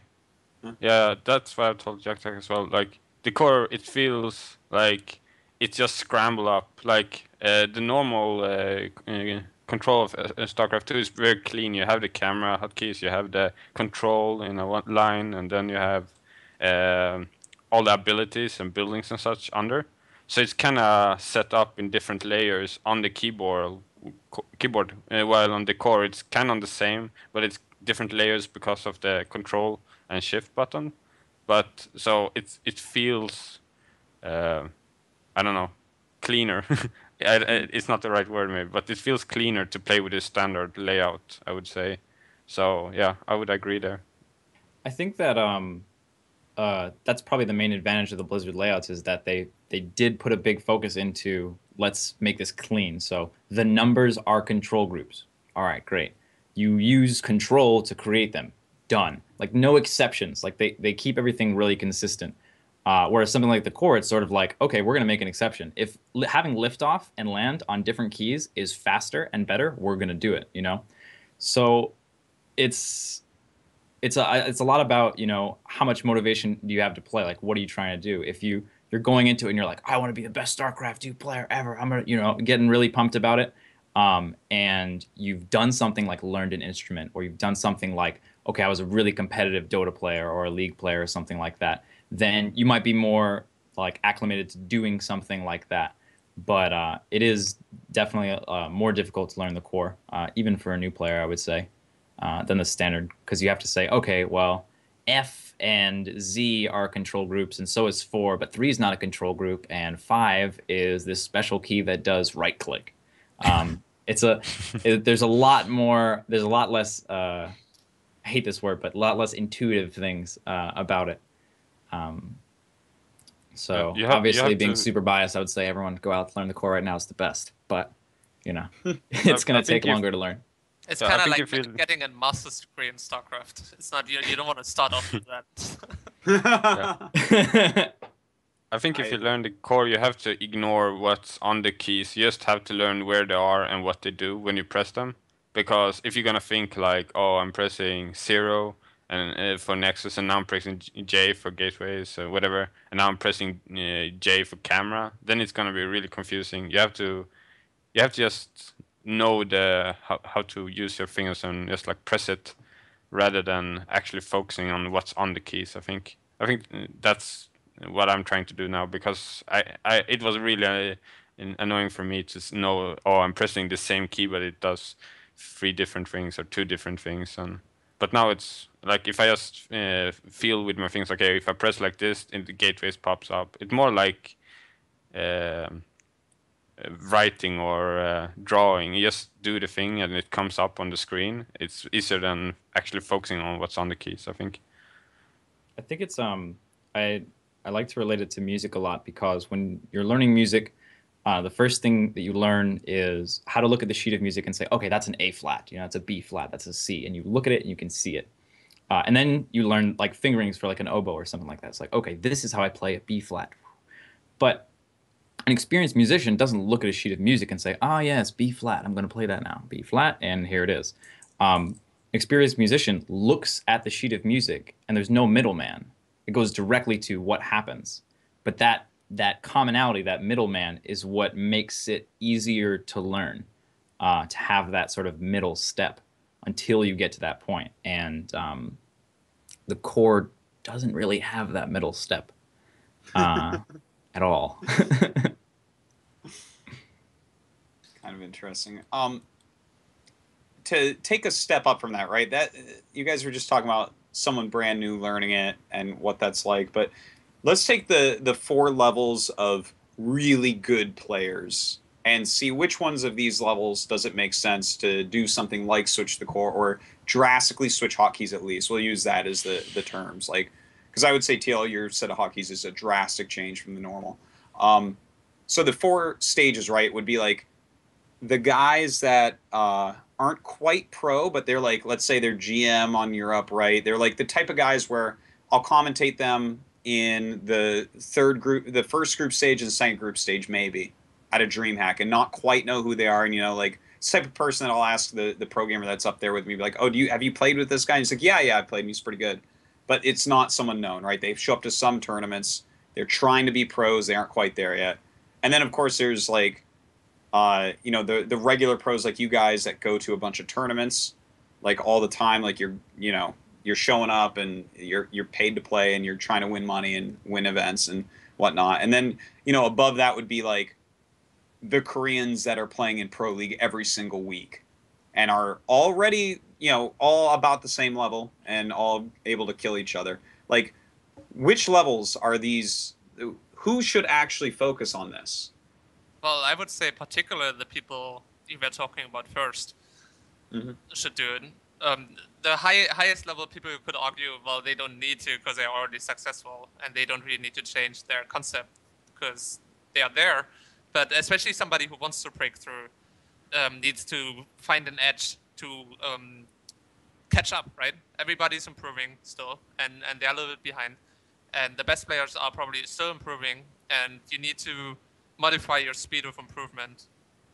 And that could be something via the core you can do. Okay. Would you guys tend to agree with that, Jakatak and Starnan? Yeah, I guess that's kind of why I tried as well. I tried to get that edge. I can't say for sure it's there, but Not yet. I'm trying it out. I'm ready to give it a chance, and if it is there, then I'm really happy. And if it's not, then that's fine. But yeah, I would definitely say as Tilo, the guys that are trying to get better and it's not at the top at the moment could try it if they want and see if they also get that edge. I'm not sure. Maybe it's better for some people than it's for others. So it's maybe not optimal for everyone. But there's like so little. I don't know. There haven't been as many pro gamers that's tried it. So it would be fun if more tried it. And I think it's worth trying because if you're doing nothing, then you can just try it out and let it take a few weeks of trying. Don't give up too easy. I think that I definitely agree with everything that Tilo and Starnan said. I think that the middle group is probably the hardest group. That all right, they're pros, they're regular, they're going to tournaments and stuff like that, but they're not like the cream of the crop. They're not all the way in the top because players like that don't make as much money as the players at the top, so they have to do things like streaming, which is not the way that you want to learn the core. It's not very entertaining to watch someone. It's like, all right, and today I'll be doing warp-ins for the next 25 minutes. I'll take a 5-minute break, and then I'll be doing warp-ins again. And after that, I'll be learning how to build gateways and shift queue back to my minerals. Have fun, guys, you know? So it's streaming, and it's all of these tournaments. There's not really a gap in the tournament schedule for the most part for that middle group of players that are going to all these tournaments, for them to take the 2-week hit, take the 1-month hit to learn a different layout, to design their own layout, or use something like core, whatever it might be, to like get that advantage. Like Pig, I had a pretty long discussion about him about the core and built him a custom version like with TLO and Rhett, but he's been going to tournaments all the time, and he's like, yeah, I really want to switch. I think this is awesome. I think this is better, but it's like, I don't have any time to do it. I can't afford to not stream for 2 weeks. I can't afford to not go to this tournament because like I'm like hanging on, you know? Yeah. Well, I guess that's the question though, because there are just so many tournaments, and this is actually something that I've been thinking about for a long time. It's like, of course you guys need to go to tournaments, but at some point it is inhibiting skill growth. Like the people who sit at home and practice instead of going to the tournaments are actually like getting an edge in some ways. And you know, if those people are also doing a new hotkey set, maybe that gives them an additional edge. And I think there's no definite answer. I mean, I can't like put you guys in a spot and be like, give me a number, but like there has to be at some point it makes sense as a pro gamer. It's like, hey, this is your job. Take it seriously. Learn this new fucking set of hotkeys. Your hotkeys suck. And I'm just wondering where that is, what group that's for. And the thing is, I feel like if there was like a section of pro gamers where it's like, this will give you enough edge, you know, this is actually an edge that's worth this amount of time you put into it, that'll accelerate you through the next piece. I feel like if that happened and it was a regular occurrence of the people at that level, it would actually trigger like a domino effect of everyone eventually having to switch hotkeys. Yeah. If there were more statistic on it that it would actually help you, then it would be much easier to switch. Because now it's like, oh, you're gonna use 2 weeks or 1 month of your practice because you can't practice normal games anymore for 2 weeks or 1 month, and then you have to get back into your own old shape with game sense and such.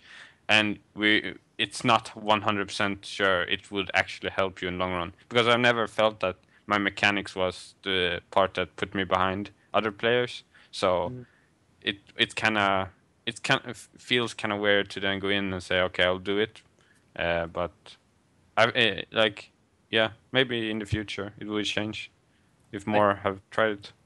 I think There's that definitely way too many. Oh, sorry. No, you first. There's definitely way too many tournaments a lot of us go to. If you look at other sports, there's very few very big international tournaments, competitors really go to. There's local tournaments that happen regularly, but that's a different like level of player that go to, or the best players just go there, dominate, and don't really need to prepare for that. But in StarCraft, I mean, we have a competition like more than once a month nowadays, and I feel that's probably not good, and it would be better if more of a regional local scene would develop like underneath that also semi-pros and those guys that are top 100 in GM can go and compete and actually have a chance to make something out of themselves. But instead we only have that highest level of tournament going on. So everybody tries to go there to maximize their chances of actually winning one of those events, because it's very hard to make really a living of StarCraft as a player these days. So your best shot is to really just win one of those events, and then you actually kind of set for a year. You have enough money to kind of get by, but so that puts a lot of pressure on people, but kind of hinders their growth of players, because it would be better if they just sit out for a quarter year and then start going to a few tournaments, and then they do another practice session, improve, and then they go to another set of tournaments. Instead, we just kind of rush from tournament to tournament and kind of stagnate. I think the issue is this is a new thing that's happening, and the unknowns are everywhere. You don't know how long it's going to take you. You don't know like if it's going to increase your APM or make the APM that you do use more efficient. Like there's no way to pinpoint and say, oh yes, based on this chart, you will get a 44% in APM growth, and you will be able to beat X, Y, and Z players, in 1 month and 3 days. It's like it. So it's very difficult to make that sort of leap and be the pioneer, like be the first person who's actually going to give it a shot and like make it work and see what happens, because who knows, maybe it's disastrous. You don't know. You have to just take a look at what the logic behind it and the science behind it and say, okay, I think this will work, and make a calculated risk. But it's difficult. It certainly is. Really, really interesting stuff. I think I'm going to jump over to some questions from the Reddit guys. There's a Reddit thread up there right now that a lot of people have put some questions into. So unless you guys have something else to add before I jump into those questions. Sounds good. Cool. All right. I'm just going to go down, I guess, the high-ranked, high-voted ones. All right. So from Errant Knight, did anyone observe an evolution in hotkey layouts that would follow the rising in skill amongst pro gamers, or have the hotkeys stayed the same, both amongst Korean and foreigner pro gamers? If so, how massive was the change, and were the hotkeys more intensive after the launch of HOTS that made the game much faster paced overall? Are there hotkey layouts that are designed to favor certain play styles? If so, can you give any examples? And just one, let me jump in there before you guys that are the true experts on hotkeys here say anything, and just say the evolution of hotkeys, at least as far as Korea goes, I can answer that slightly. As StarCraft 1 became professional, it was decided that your positional hotkeys, F2, 3, 4, because F1 was the help menu because you couldn't change hotkeys in StarCraft 1, those were put down as your first, second, and third Nexus, Command Center, Hatchery, whatever, so that you could quickly move your workers when you were getting harassed, because worker harassment is one of the biggest things in StarCraft 1. So that was like the main thing, and there was some hotkey evolution back in StarCraft 1 where really smart Protosses were switching the Nexus down to like 0 and 9 and stuff to line up with P for probes, because again you couldn't move hotkeys instead of having them towards the front keys, which for SCVs and drones make more sense. And most Koreans right now use something very similar to Brood War hotkeys in StarCraft 2. So that's my little piece about the Koreans, but please, you guys go ahead with the rest of it. Anyway. Well, I think the best example really is Snoot. He's somebody who's really meticulous about optimizing his play, looking at statistics, and he's also one of the few people that I know that have optimized their hotkeys over the years.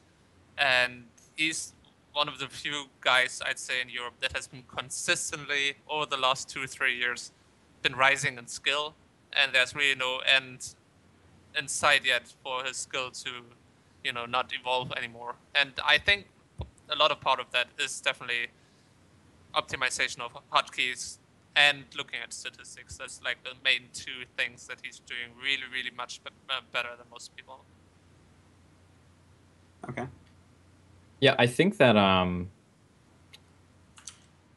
it's kind of like the idea of like the evolution and hotkeys changing and people rising in skill is something that you talked about earlier with like that sort of domino effect. I feel like that's something that might happen, but hasn't really happened just yet, as far as I know. I try to talk to as many people about hotkeys as I possibly can. But as far as one of the later questions, are there hotkey layouts that are designed for specific styles of play? I think that's absolutely the case. One of the most simplistic examples you get for that is someone who likes to make swarm host a lot and play swarm host all the time can have their swarm host key to build swarm host a lot closer, because you have 11 abilities on the larva. They're all, one of them's 12 abilities, one of them's cancel, and the rest are units.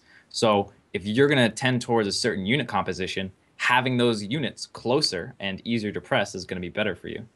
Same thing with like if you play Phoenix all the time and you're going Phoenix versus Muta and that's happening every day to you, you'll probably want that smart command key for microing the Phoenixes a lot closer than maybe some of the other things. So I think that's definitely the case. You should be catering your hotkey layout to your particular style of play or what you think is best. And that's what we did when I switched to the core. That you could do this at the same time, because if there are like 4 keys for building different units, you can say, okay, use these 2 the most. So I put these 2 on the easiest accessible hotkeys. So I think that can be easier to change while you're already changing everything else. I would say. So, and we did that as well. We said, okay, what abilities or units do you like the most, and we put those on the fastest possible keys. Cool. One thing I want to add in at the end of this, kind of not that related, but TLO, you mentioned about Snoot specifically and his history of improving nonstop over this time and constantly fixing his hotkeys. I'm sure that that's part of it, like more efficient hotkeys. But I think also there's something, any player that's willing to consistently look for other ways to improve rather than playing the ladder, like such as changing hotkeys, has the right type of mindset to improve as well. Like, I think you have to be pretty open-minded and pretty driven to do something like starting what you're doing right now. You're like, well, I'm going to suck for like maybe a month or 2. I don't even know. And, just try this new hotkey set. I think that like speaks a lot towards the correct mindset of a pro gamer for the long term. Yeah. Okay, I'll jump down to the next question. From Forklift. Hey, Jakatak, longtime user of the core hotkey setup here. What do you guys think about the way that lots of people, including the core, tells you to hotkey your production facilities all in one hotkey? I've been going with splitting up the starport, factory, barracks on 3 different hotkeys for a very long time, since I can't stand the tabbing you have to deal with if you're all on the same hotkey. Say, tabbing twice to get to the starport and building a medevac seems to me quite abundant. Jakatak, is it really necessary to have all on the same hotkey? Is it because of the amount of hotkeys it takes up? This is so long, I feel like I'm reading a school book to children or something. It seems like there's plenty left over. Anyhow, for harassed groups and such. So that's probably not why. What do you think? This is a bit more general question and don't necessarily have to include the core, but do you know of any Kest pros that use the one control group production style? Okay, go ahead. Okay, a lot of stuff going on there. I think the main thing is sort of the question of, do I put all my production on one hotkey? And that has its advantages and disadvantages. First of all, one of the main advantages is when you're sort of doing a tap and checking your facilities, you press one button and you see your robo, your stargate, and your warp gate. So whenever you're warping in, you know how, like, if you have something in the robo or not, or if you should, and you're sort of reminded of that. One of the things they said, tabbing twice to get to the starport is not something you have to do. So what you can do is there's a next subgroup, which is what most people use, but there's also a previous subgroup button. And the way that StarCraft works is all units and buildings have a priority. So they'll always appear in the same order. So we'll always be Gate, Stargate, Robo in that order. So what you can do is no matter what you have, your gates are always going to be first. You press previous subgroup to get to your Robos, and you press next subgroup to get to your Stargates. So that way it's always consistent, and you always only have to press one key to get to where you're going. I've been talking to players. Some of them like to use like a hybrid setup, so they'll have Gate, Robo, Stargate on one hotkey, one control group. The next control group will be Stargates, and the next control group will be Robos. So it's like you have one button press to construct whatever you want to construct, but also you still have that advantage of being able to check all your production super fast and be able to know what it is. I think that's all the questions that were in there. Oh, and it is because of the amount of hotkeys that it takes up. So if you're only using 2 macro hotkeys, the rest of your hotkeys become closer and faster and easier to press. Okay. And I don't know the answer to the Kespa part. The Kespa, No, probably if a Kespa no. player. Probably I would imagine no, but I don't know for certain. So, yeah. But that's just want to go there for a bit. It's not smart to keep saying, well, Koreans are doing this and that, so or not doing this and that, so why should we? And they're the best, so obviously anything that differs from what they're doing shouldn't even be bothered with, because that's absolutely the wrong mindset. If we want the European and American scene to catch up, because Koreans, while they're the best players, are not doing everything perfectly and everything right. There's a lot of different factors that they're doing better, and then there's factors that we're doing better. So one needs to be very critical of that kind of statement, I think. I would agree with that totally. I totally agree. Yeah, me too. All right, let's jump down to this next question from Farsical. Yeah, Farsical. What do you think about keyboard positioning? I know it's not strictly hotkeys, but it's tangential. It's related. Any thoughts on things like pro gamers removing keys, Flash's ruler, Sheth playing in his lap, etc.? And I know we talked about this a little bit before, but maybe specifically those things. And for me personally, I pop out a ton of keys. Like I said, next to P, no key, make sure I never miss it. Windows key out of there. 8 and 9 out of there, so I never miss my or 9 and 0 out of there, so I never miss my 8. Yeah. I think playing in your lap actually creates a very ergonomic position for you because it's slanted down a little bit. As long as you don't have the keyboard like floating away from you while you're playing. I actually played for a while with experimented with having like a board that I would just put on my lap so that the keyboard wouldn't slip away from me. And it was really, really comfortable for like my wrists and my shoulders and things like that. So I think like playing in your lap is pretty cool. Also, it's not tournament dependent. So any tournament, you still have your lap. That's, if I recall correctly, he told me this story like 10 years ago, but Shep had the pull-out garbage desk that all parents had in America, and the keyboard was there, so he eventually ended up just playing in his... Oh, wait, no, and he like broke a leg or something, too. Like, he... Yeah, so like so he ended up, he had to play within his lap. It wasn't because he was like, I think I'll play with this in my lap. He had to. Whichever story it was, I forget. I got to disagree with that, though. The problem... it sounds good in theory, but the problem is when you play in your lap, you also need to make sure you play with your mouse below your table, I feel. Because you're gonna have like some asymmetry. And that's really bad for your body because you're going to put much more strain on one shoulder or one arm than on the other. So that it should be your keyboard and your mouse should definitely be level. And I don't know, I feel like there could be some really bad long-term effects by having your keyboard on your lap and your mouse on the lap. But I think it's better to have your arms both on the table. And as we talked earlier, have your elbows on the table also, rather than going for the lap. I don't think the lap is a good idea. A bit about removing the keys and such. Sort of actually showed me this, that if you the F keys, F1 to F4, if you put them upside down, they comes closer to number Oh. keys. So it's like there's almost no space between my number keys and my camera keys. So it's much easier to press. I don't have to move my hand as much. I think that's really easy to do and should be worth it every time. That's smart. I Yeah. like that. I may try that one out.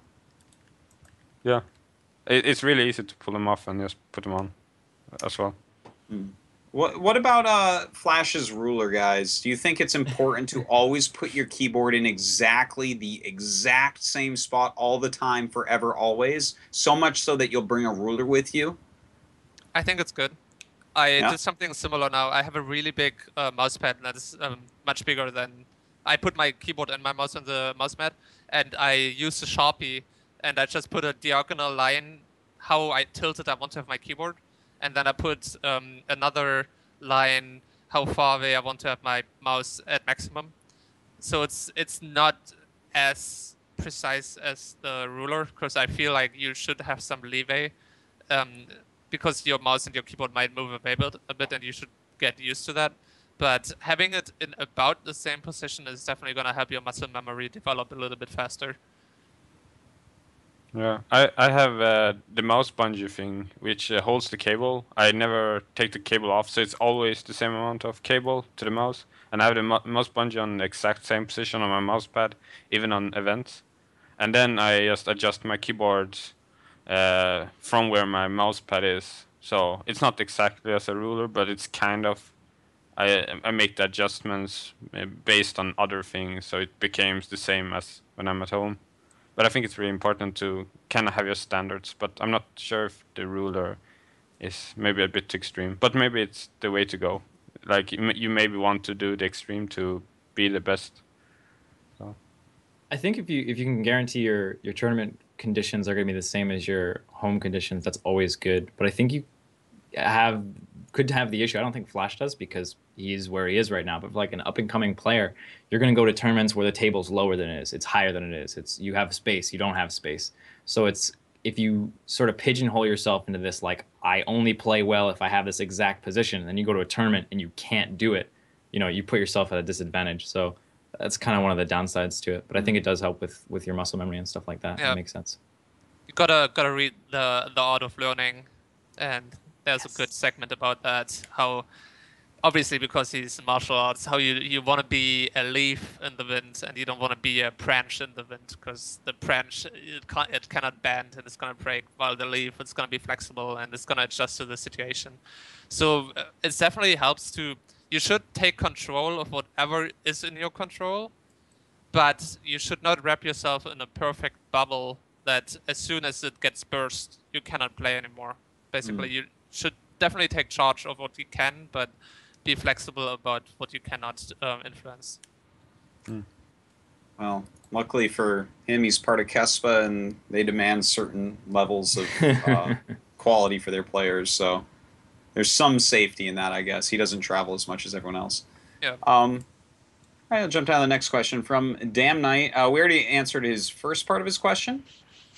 But the second part, do you think it's worth it even for people who play like an hour daily and thus have maybe weeks before they're comfortable with a new setup? How much of a difference do you think it makes? So he's basically asking like, he doesn't, we're a lot of who we've been talking about with this is the people that play every day for hours and hours and hours. And this guy, he has an hour to play a day. This is probably the much more normal person that plays StarCraft, but still interested maybe, is it worth it to try the new hotkey layout? Even though, with just an hour play a day, this is going to take a long time to learn. I think that for a player like that, it probably makes a lot more sense because like you're not playing to be the best in the world or get this super edge against. You're like playing to enjoy the game and have fun. Mm-hmm. So like you sort of take away with that if you like take 3 months to learn a hotkey setup and you can't even So yeah. I think that changing your hotkeys is still good, but I would take the approach that TLO took and say like, okay, you know what? This is my most crappy, inefficient thing about my layout. I'm going to change it and I'm going to just play with it different. And then when that's like really comfortable for me, I'm going to change one other thing. So that way you never get to that point where you have the spaghetti hand and you're just slamming it against the keyboard like Starnan. Fair enough. All right, let me go down to the next question, I guess, from RHWY. All right, we already talked about his question 1. Oh wait, we already did his question 2 really as well. We covered a lot of stuff in this episode. Hold on, let me scroll through a little bit. Okay, this is a cool one. All right, this link, guys, look at this. I put it in the chat. Oh, someone already did. Look at that. Simon is good. Okay, let's take a look at that crazy thing. This guy wants to know any thoughts on this mouse keyboard, and yeah, take a look at that real quick. This is like really weird. Yeah.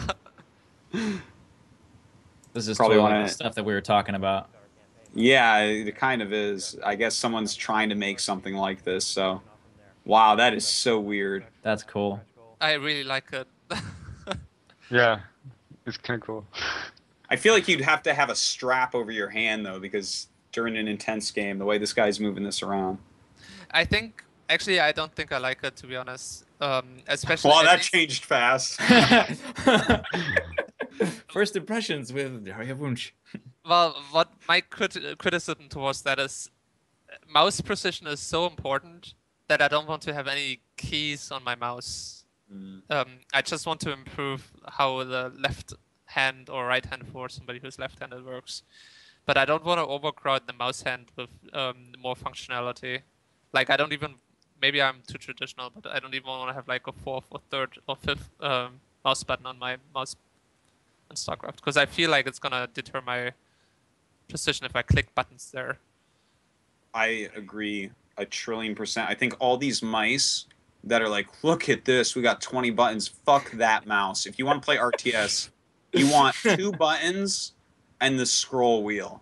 Yeah. And the scroll wheel is to set up your camera hotkeys in the first minute of the game. And other than that, use 2 mouse buttons and fuck all the others, because mouse is an extension of your arm, man. That's my opinion. What do you think, Starnan? Sorry, I was kind of watching the video. What do you think about Sorry. that mouse then, the mouse keyboard? I don't know. Like it looks cool, but maybe it's too much. But I would definitely try it. The thing that I really like about it is just the idea of like a different shaped keyboard.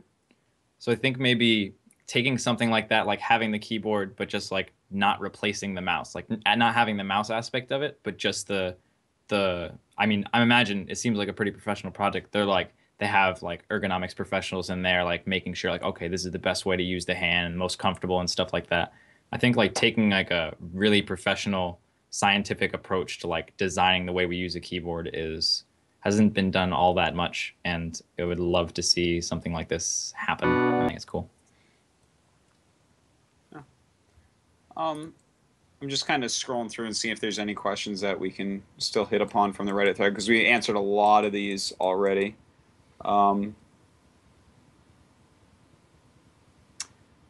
Yeah, I think we kind of already hit on this a little bit, but armrests on chairs, good or bad? Well, I've heard it on both sides. I personally do use armrests. Tasteless thinks I'm stupid for doing it. Who's right? Well, basically, if you use armrests as extensions of your table, if your table is too short, I think it's fine. But it needs to be it needs to be on the same level as the table. And That's my situation exactly. Yeah, so you're fine. Tasteless can shut up. Yeah. I know that that Pig does that. Pig has his armrest set up in a certain way, and he said like he's never had any problems with his wrist at all, and it's super comfortable, and he really likes it. Okay, so I sit with my legs crossed on the chair. So I sit on my legs pretty much, like crossed under me. So I can't have armchair because my legs go out in the side. Oh god. But I really like sitting like I do, because then I become a good height for the keyboard at all tournaments. Like it doesn't matter. Like some players use many chairs on top of each other. I just sit in my position, and I think the height is fine for me. So I think and it's comfortable, right? yeah, it's comfortable, and I feel like better blood flow, and like I think everything is better because I get so good posture when I'm playing. So, but then I can't have armrests. But I feel like Scandinavians are all about comfort while playing RTS games. This is like a recurring theme I've heard from people from those northern lands about sitting weirdly at their computer chairs. I think too, it's like I mean, that's like the reason why like the lotus position in yoga exists, because it like supports the spine and it aligns you correctly, and you can breathe better, and there's better blood flow and like all that kind of stuff. So it's very like sitting cross-legged. I mean, all the things that I've learned about like sitting is that it's absolutely terrible for you, and it's like the human body isn't like made to sit in a chair. Like it doesn't make sense. It's like the new smoking. It's so bad. It's totally it's gonna cause cancer, but it won't show. It's gonna be the next step in programming. Standing desks. It's gonna be amazing. I actually I would love to have a standing desk, not to use it always, but just cut like 2 hours of your sitting.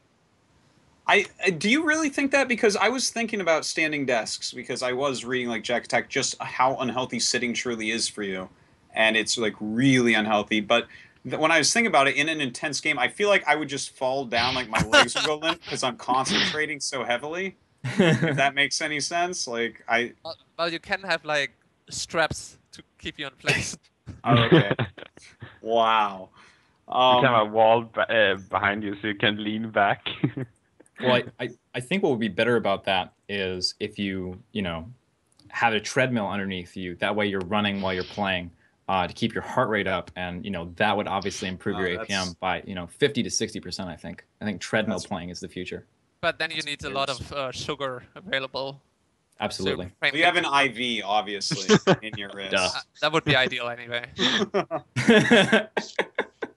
You watch 1,000 years from now, StarCraft 4, when it's finally out. That's the way people will be playing it. We'll never have to walk to the toilet or to the kitchen to eat. We'll have everything at our computer just running all day long. At that point, we might as well just be in a vet and we're just suspended in water and nutritional fluid, and we don't do anything anymore but control the PC. The Stefanos of that day and age would be like, I've only practiced for 22 hours a day, and the other people are like, oh man, this guy's lazy. How does he win? Yeah, man. All right. I think that just about does it. Do you guys have anything else to add about hotkeys? We've been going for 2 hours. This has been like such a blast, and so like I feel like I've learned a lot, and all the people watching learned a lot. Probably not you three, you already knew it, but anything else to add about hotkeys before we wrap up? I think we're good here for now. Yeah. I think we covered just about everything under the sun. I think that's the end message, Yeah, pretty sick episode, guys. Let's go ahead, do some shout outs for everyone, plug your stuff. TLO, why don't you go ahead and start? Sure. I'm gonna stream tomorrow again, not today. So check out Twitch TV /LiquidTLO. I'm gonna be online. And yeah, also, as we were saying, talking about big keyboards, I have the really slick, smaller keyboard, the Black Widow Tournament Edition. So if you have problems with the keyboard, with the mouse being too far away, you should check that out. Sickest sponsor plug-in here, very organic. So yeah, and see you. If you ever have an episode of which needs a lot of knowledge of StarCraft 2, I'm gonna be back then. Sick. I will definitely have you there. It won't be the Protoss special. Starnan. Speaking of which, why don't you go ahead and do your plugs? Okay, thank you for having me here, and I'm streaming as well from time to time, twitch.tv/Starnan. Try to commentate as much as possible, so if you want to learn Protoss, come over there and I'll try to teach you as good as possible. I'm not streaming as much now when I'm learning the core, because I don't think watching me proxy 2-gate for 4 hours or whatever we did it is that fun to watch. But yeah, I'll start there soon again. So, and shout out to my team Property. Cool. And Jakatak. Yeah, so first of all, thanks for having me on. It's been super fun. I've been wanting to be able to talk about this with you for a long time, and it's been really awesome and a good time. The links are below. It's like Patreon. I have 2 YouTube channels, one for like all kinds of games and all kinds of different stuff, and sometimes I just sit and talk about different things that I'm thinking about. Tutorial Central is more of like a focused, I try to condense material as quickly as possible so it wastes the least amount of your time and you get the most out of it. Go to scdojo.com. A new video just got released, Fast Facts 20, where I just tell you a bunch of things about StarCraft that are true really quickly, and you can decide if they're useful or not, but they are true. And yeah, I love to talk about hotkeys and settings and mechanics and all that kind of stuff. So anybody, especially like you pro gamers out there, you want to talk to me about stuff, I'm always contactable on Twitter and all that kind of stuff. So hit me up. I'd love to have a discussion with you about that sometime. Pretty awesome. And for me, guys, thanks for watching, and thank you three so much for coming on. I think we could not have had a better cast to teach myself and the Twitch chat about hotkeys. It's been a fantastic episode. Thank you so much, and big props to Simon, of course, Simpatico, who produces the show and does everything. Make sure you check out scdojo.com. So looking for more people to write, do news, all sorts of stuff there. It's getting better and better, so check that out. And thanks for watching. Meta will be back, I do believe, the same time next week. So we will see you then. Thanks for watching.